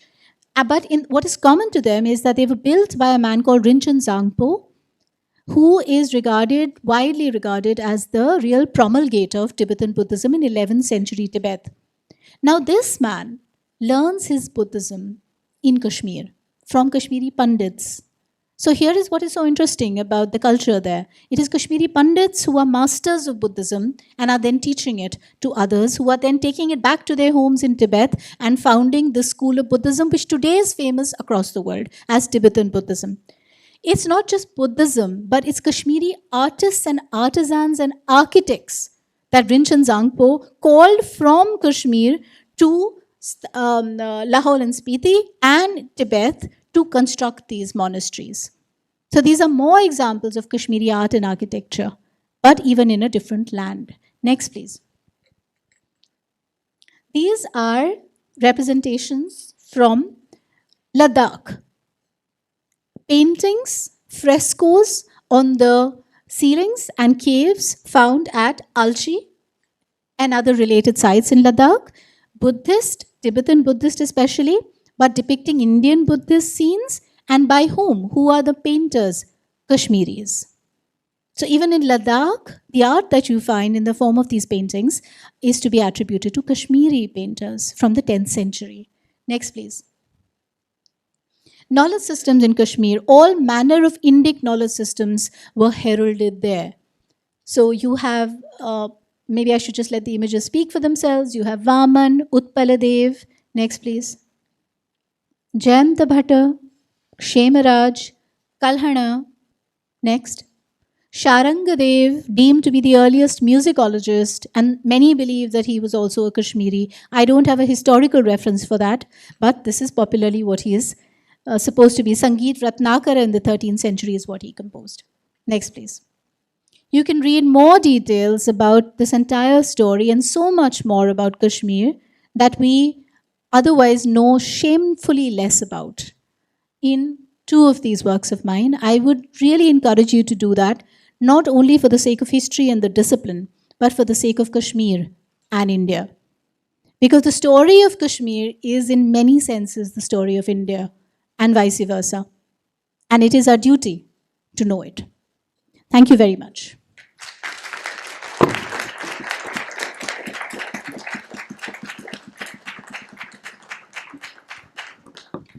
Thank you very much, ma'am. As the plot suggests, we are much mesmerized by this talk, which helped us to appreciate the ornaments the crown of India adorns. Ma'am, I am glad that I could live in Kashmir for a year and witness the beauty it adorned in every season. And I have to appreciate this, that the talk has enabled me, as well as I'm sure many of us, to appreciate the beauty of Kashmir much beyond its physical splendor. So you have, ma'am has highlighted among many aspects, including cultural, political, geographical, historical, linguistics, artistic, intellectual heritage of Kashmir.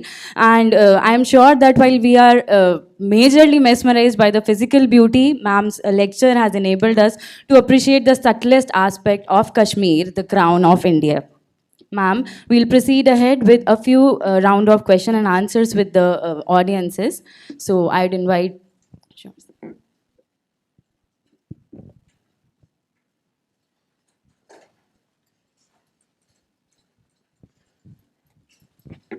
Thank you for such a brilliant talk. You spoke about the history of Kashmir. It looks like there is a lot of Buddhist influence starting from the second century CE. But you did not mention when this Kashmiri culture was destroyed and when did this, if I may say so, the Stockholm syndrome gripped the Kashmir Valley? First of all, Buddhism story in Kashmir starts from long before 2nd century CE.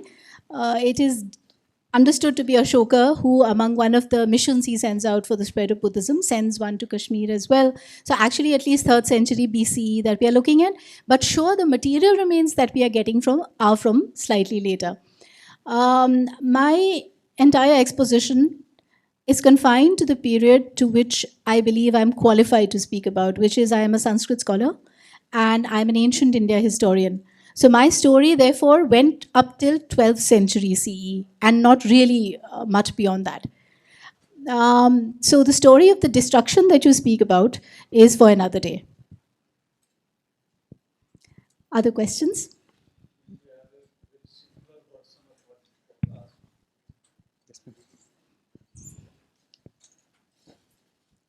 Thank you, ma'am, for a very mesmerizing talk. But thank you still for the compliment. Sure. Okay.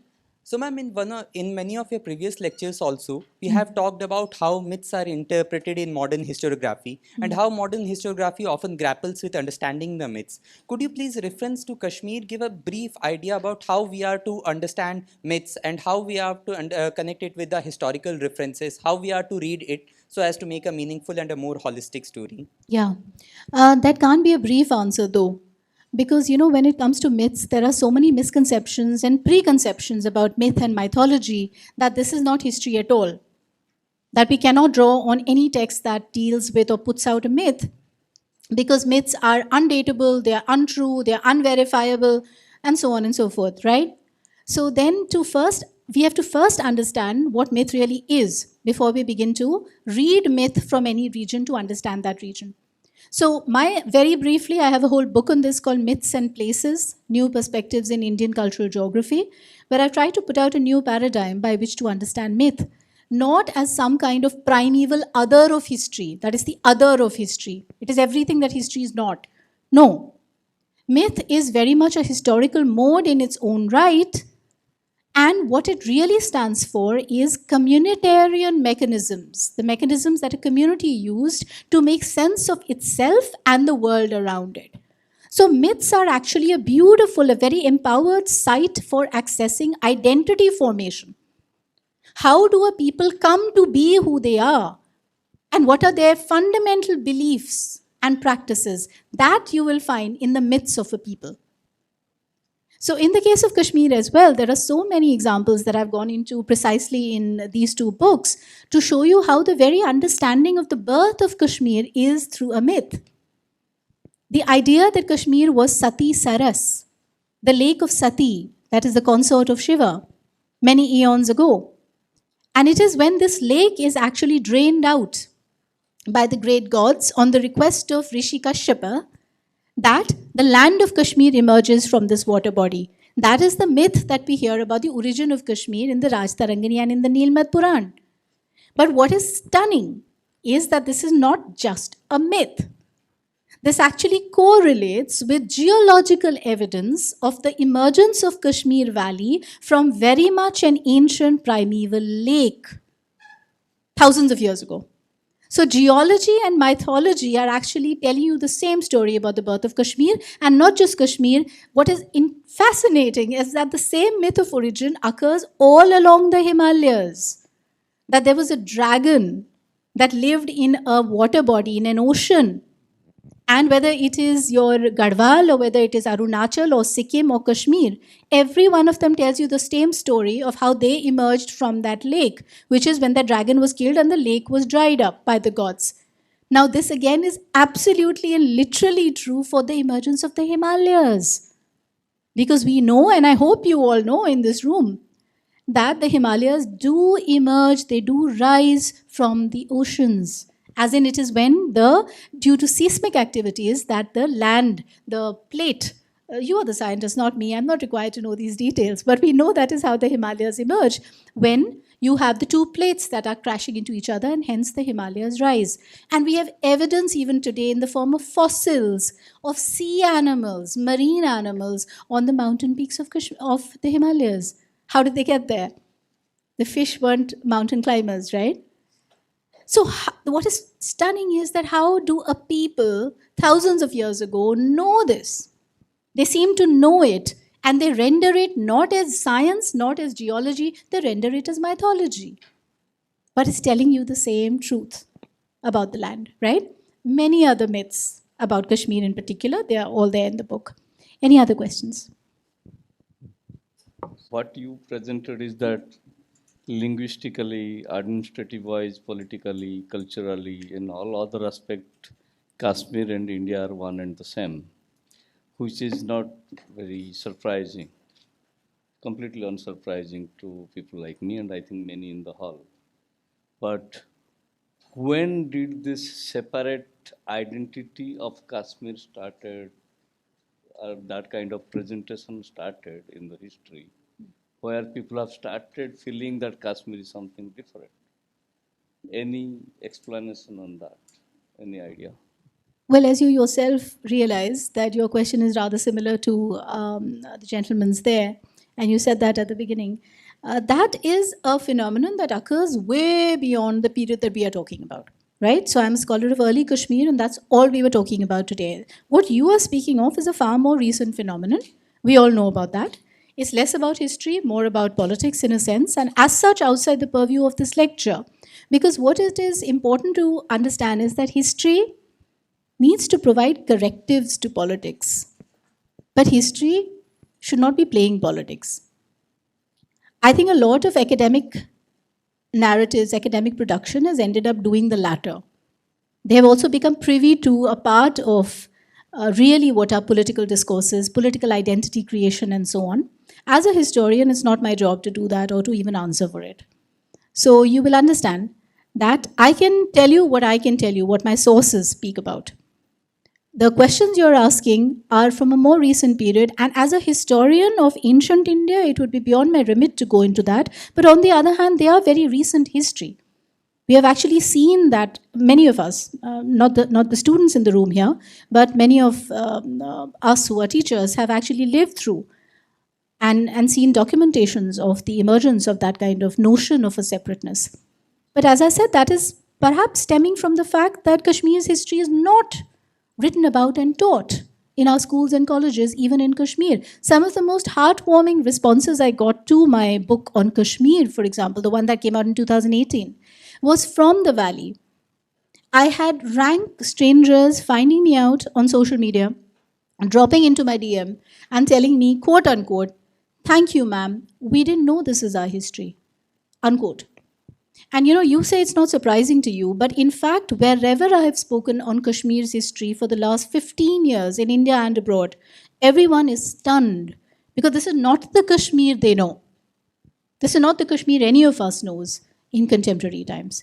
And yet, as I said, this is very much Kashmir's legacy, and every Kashmiri and Indian needs to know it and own it up as well. Any other questions? Good evening. I'm here.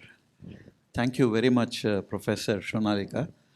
I was very curious to know more about food, medicine, healing, the interchange that happened, the interactions between Kashmir and this thing. Because that's something very common culturally. True.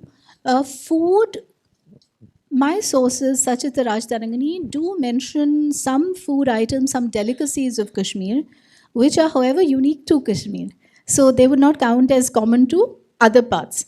But it's fascinating, nonetheless, to read about how a text from 900 years ago is still talking of dishes, for example, fried meats. For example, lotus stem, the way it is cooked, it's a big delicacy in Kashmir. Or cherries, figs. So things that are not found elsewhere. In fact, our man Kalhan, our poet, actually enumerates a whole list, a miscellany of things that are found in Kashmir and nowhere else. And he says, therefore, Kashmir is paradise because you can get cool wines, you can get lovely temperate weather, alpine climate, etc., etc. So you do have distinctive food references, but medicine and healing, in the sources that I have studied for ancient Kashmir, we are not finding references to them. Sure. So among herbs, again, incidental references, because the purpose of the Raj Tarangani is not to actually actively sit down and document these different cultural spheres. It's telling what seems to be primarily a political story, but a lot of cultural history does come in. So you do get incidental references to herbs. So kumkuma, saffron, kumkuma is something, is by that name, that does show up there and is peculiar to Kashmir. But beyond that, healing and so on, we are not getting information in the early sources from Kashmir, to my knowledge. Any other questions? Hello, ma'am. Thank you for your talk. It was very informative. So, like, I have not read. Am I not audible? Okay. So I've not read Kalhan's works in detail. Since you've gone through it a lot, and I'm sure that you're the master of it. So, like, I've heard some historians making arguments that some part of it, not all of it, it's just poetic exaggeration, and it's like too much mythology and pro-Brahmin scripts. That's what they label it as. My question to you is that how much of, so we know that there must have been a lot of local conflicts at that time. There was a lot of hierarchy in the society at that time. How much of that is written in the book, or was it not supposed to be about that at all? So, you know, the Raj Tarangani is nearly 8,000 verses.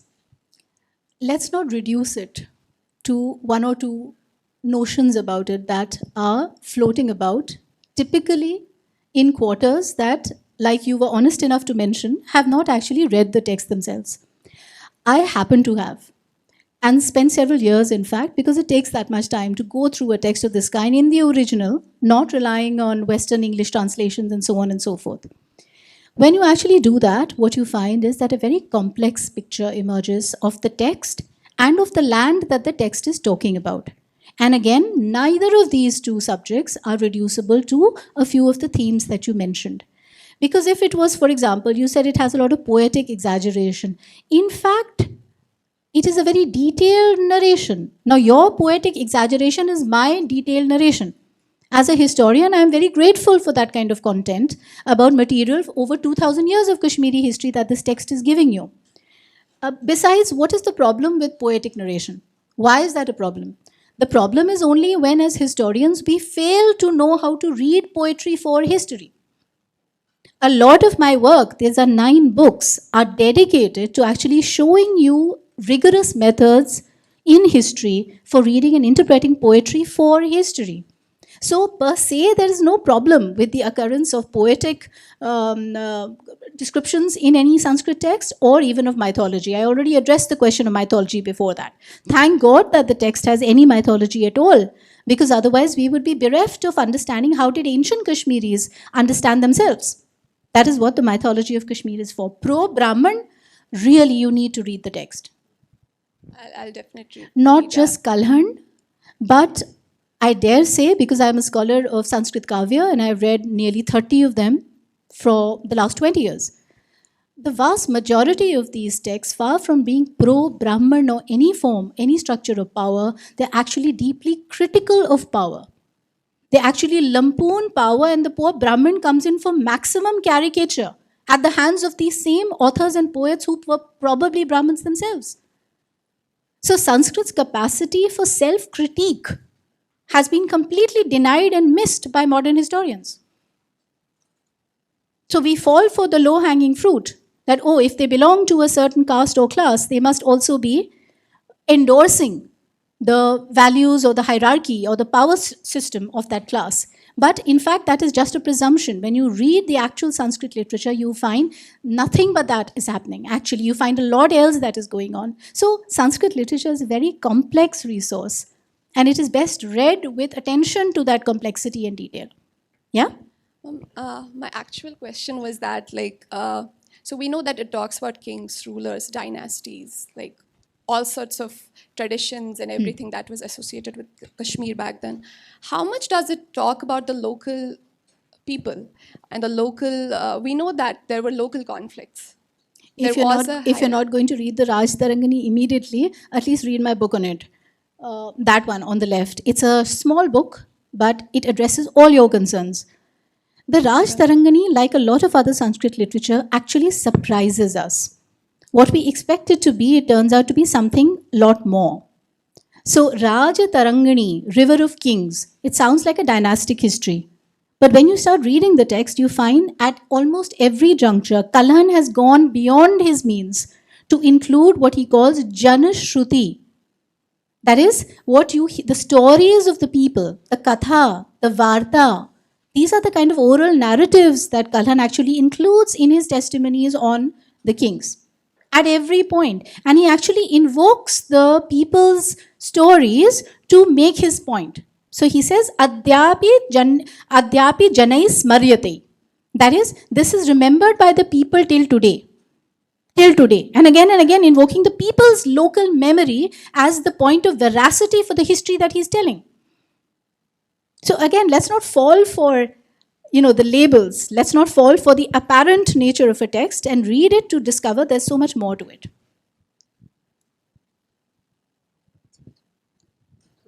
I'm Sarvesh from Department of Physics. So my background is not from history, but I take great interest in history. So I just want to ask two questions, two simple questions. One is the Mihir Kula you mentioned about. So is he the same Mihir Kula of the son of Tormana who persecuted Buddhists? And Not just Buddhists, the Rajtarangani tells us that he killed like en masse. So it describes Mihirkula as a tyrant. So in modern discourse, people project him as, along with Pushmitra Shunga as the two kings who destroyed Buddhism in India. I mean, they are this kind of narrative is set. Second question is that, I hope you got the answer. Okay. Yeah, it is the same Yeah, king. But my sources, the Kashmiri sources, don't represent him as going after one community particularly, but as being one of the many kings and queens of Kashmir who, like there were good kings, there were also these bad ones. And Kalhan's entire narrative is actually structured around this comparative morality between the good and the bad. Okay. So Mihirkula emerges as a tyrant in Kalhan's narrative, but killing like people at large. He's not depicted as targeting any one community. At least in Kalhan. And one question which is, I found very surprising actually while going through my, history reading. Just a hobby. It's not a deep research. Sindh finds very, doesn't find much mention in Indian history. So who doesn't? Sindh. The Sindh. So, in your lecture also, I have not seen any interaction taking place between Sindh and Kashmir. Three mentions which I find is in Mahabharata, then Chachnama, and then Al-Biruni's book. Beyond that, I don't see much of the discussion of Sindh. Are you from Sindh? No, I'm from UP. So why this curiosity in particular about Sindh? I just noted about this thing. Why is that it fallen off the orbit of Indian civilization or something? Why there are not many scholars, many kings or something which happens to this thing? So Punjab... I don't think that would apply only to Sindh, but it so happens that that is not a region that the Rajtarangani is dwelling on. Remember, the narratives that historians build are theirs. It is based on evidence that the Rajtarangani is giving, but it is not as if Kalhan sets out to chart Kashmir's connections with different regions. And then you might ask, why is Sindh left out? So it's not a deliberate omission as such. So otherwise, it's too, then, as I said, you could ask that question about other regions too, about India, which are not mentioned. So why isn't, say, Manipur mentioned in the Rajtarangani? Or why isn't, I don't know, so many regions are that it's hard to find one that isn't. But you get, or parts of Maharashtra, why aren't they mentioned? So it's not, I don't think there would be a reason specific to the omission, but it just happens to be some region.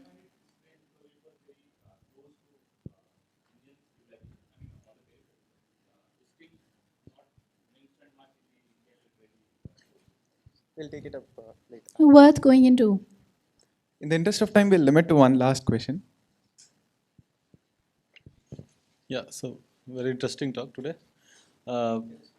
Yeah.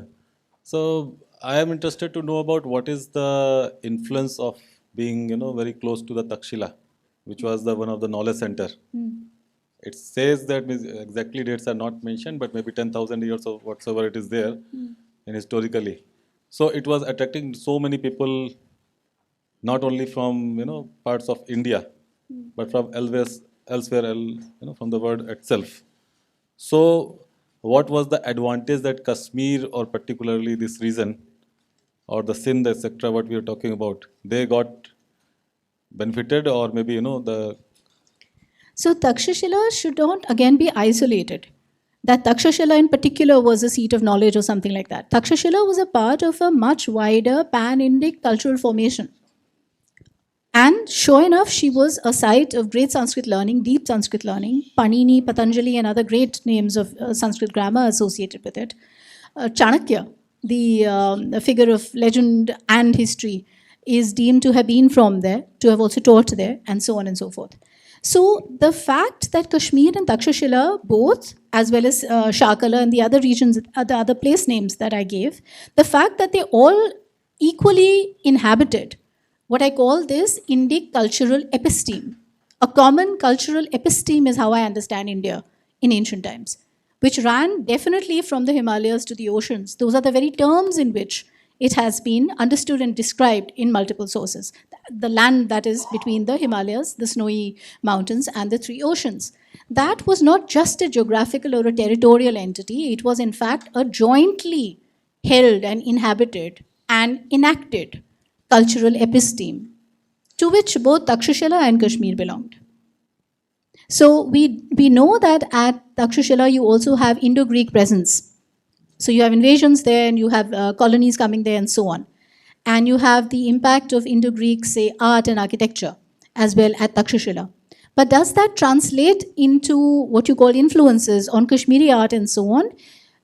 Some scholars have suggested that it did, but you get only incidental examples of it. So Harvan, for example, the representation of one panel which represents monkeys sitting in a certain fashion is deemed to be a Gandharan influence. Architecture, some scholars like Cunningham and so on, thought the Martanda Sun Temple reminded them of Greek temples and colonnades and so on. But that was because Cunningham in the late 19th century was seeing Greek culture in everything across the world and in India as well.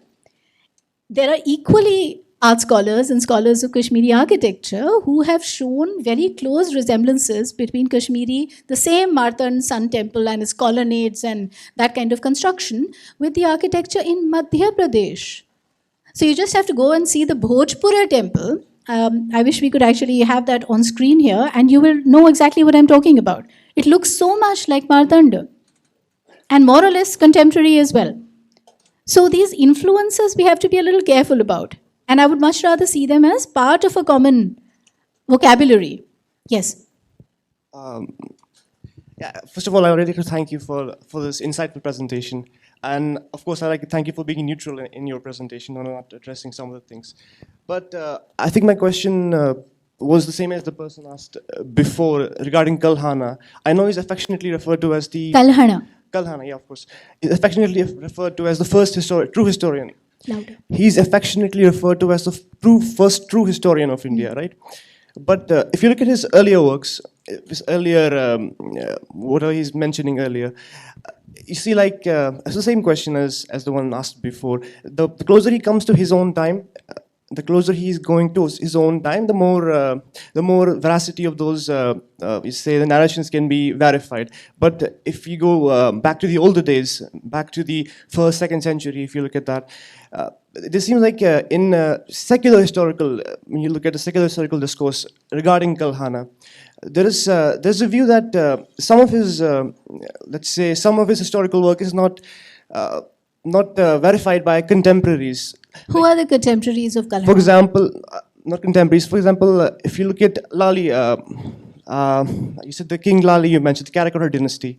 Sorry, who? The Karakoram dynasty, Lali, for example, you mentioned, right? The king, Lalitaditya? Yeah, affectionately it's called Lali. The view is that Tang dynasty, for example, Kalhana mentions that Lali, for example, he fought against the Mongols with the it was against the Mongols, against the Turks with the help of the Tang dynasty. But the Tang historian sources say that Kashmir was merely a vassal of the character. This was merely a vassal of the Tang dynasty. So there's this view that which source should be taken as more authoritative. So why do you think it's the Chinese source that is more authoritative than a Kashmiri one? No, obviously I'm not suggesting that. What I'm saying, that's a rhetorical question I'm asking you. What I'm saying is that who decides? Because if this is, let me answer. If this is ultimately going to be a partisan question, yes, that if the entire idea behind the question, not just yours, but even those who might be saying this about Kalan, if the entire idea is to actually demolish the author and his credibility, and therefore whether we should or shouldn't be basing our understanding of ancient Kashmir on him, then any number of things can be said about him, right? But this counter question has to be asked, that why do you prefer to give legitimacy to a Chinese account of the same than to a local one? That is an interesting question. Because I feel like there's a perceived bias in the accounts of Kalhana. If you look at the earlier sources... And not in the Chinese sources? There may be a bias, but... It's not Kalhana who is saying China is a vassal of Kashmir. It is the Chinese account that is saying Kashmir is a vassal of China. And yet you see the bias in Kalhan? That is an interesting question that I'll have to reflect on. Do think about all of this. And preferably read Kalhan himself and read I the book. agree that he's a very respected scholar because, like before mentioned, if you see how he mentions, like he said, the Brahmanical order of society back then. So how does he mention it? He criticizes some aspects, but those views are shaped from his own experiences as well. If you look at how he's talking about 500 years before him. What do you mean his own experiences? Let's just agree that this discussion is in the air. Yeah. Whereas as a historian, I think it's very important to give accurate references and then engage with interpretations. Can I also just one small question? Okay. Sorry, one last question. Last means last. Certainly, I am very sorry. Most of us here are engineers, and we became engineers because we forsake reading history. Like, we had forsaken history. That's why, you understand, the Indira Gandhi era, when most of us were studying history meant you would not get into engineering college. So my question, I'm always finding this history a little, sorry to ask a scholar like you, but since it's an opportunity, I'm asking you this.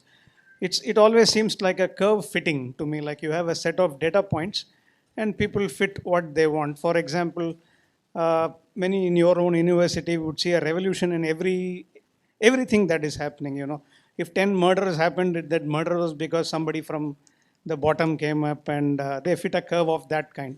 Just that the 10 murders happened appears is the only data point they have. But my question is, what is really history? Like, you have evidence, you have a lot of data points, and what do you... You do appreciate that is a huge question you're asking. And out of respect for that question, I would have to urge you to, again, read some of what I've written, because I've actually engaged with this question of what is history and try to open it up and redefine it from more general conventional understandings of it. I don't think we have time right now to go into that, because really that's a sophisticated question to ask and to answer.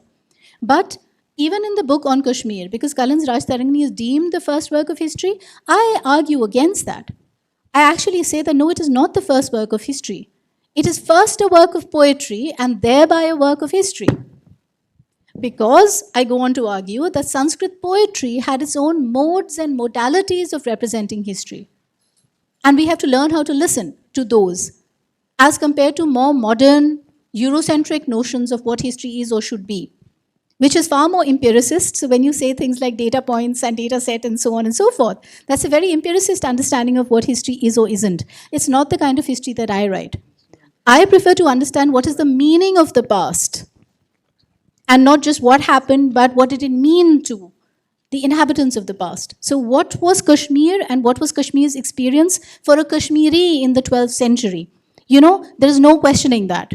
There's no taking away Kalhan's right to his understanding of his land and his times.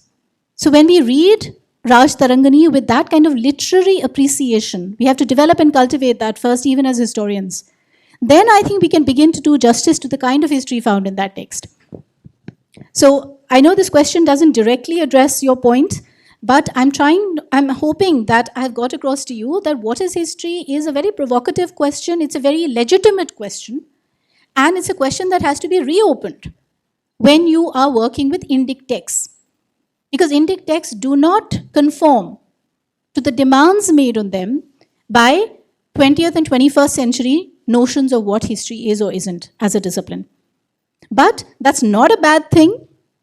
Let me say in defense of Indic texts, that's not a bad thing that our texts don't conform to modern parameters of what history should be, because those parameters are in themselves a vestige of empire. So history is actually, I call it in one of my books, an agent of empire. Because that is how that discipline came to be inaugurated and inflicted on the colonies of European masters. And it would be a deep shame if 75 years after independence, we are continuing to subscribe to that understanding of what history is, rather than reverting to our own texts and seeing what was history for them. Thank you.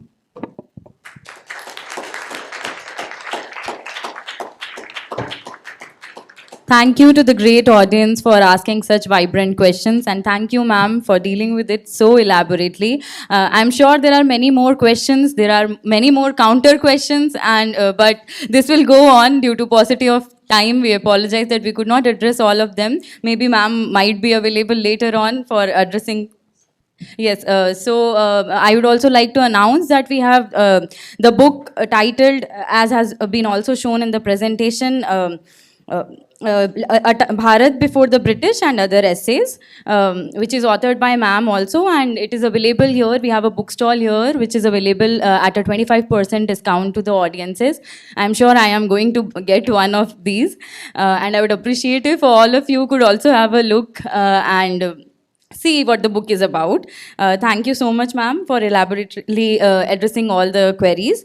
I would request Professor Ranjit Kumar Nanda, our faculty advisor, to kindly felicitate ma'am with the memento.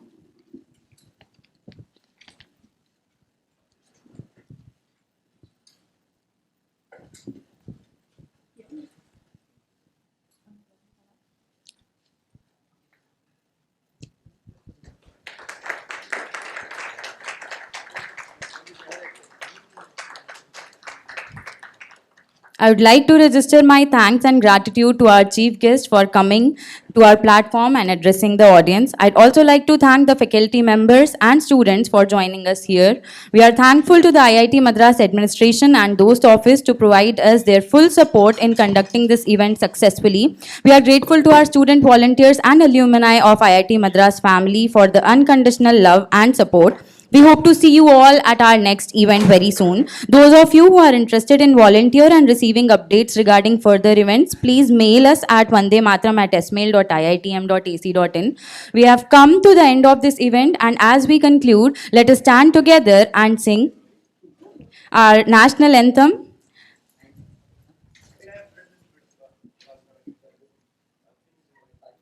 I'd like everyone to be in an attention position for our national anthem.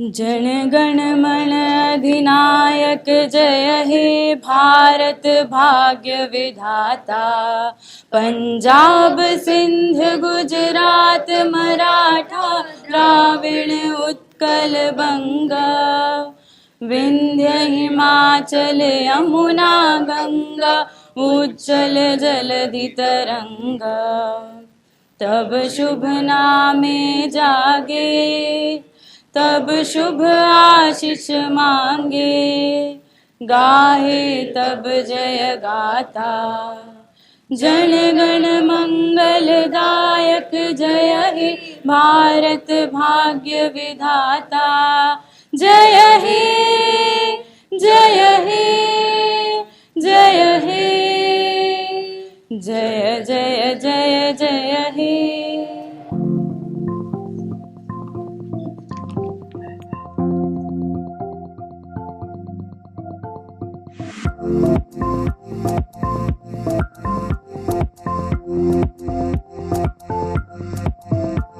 Thank you.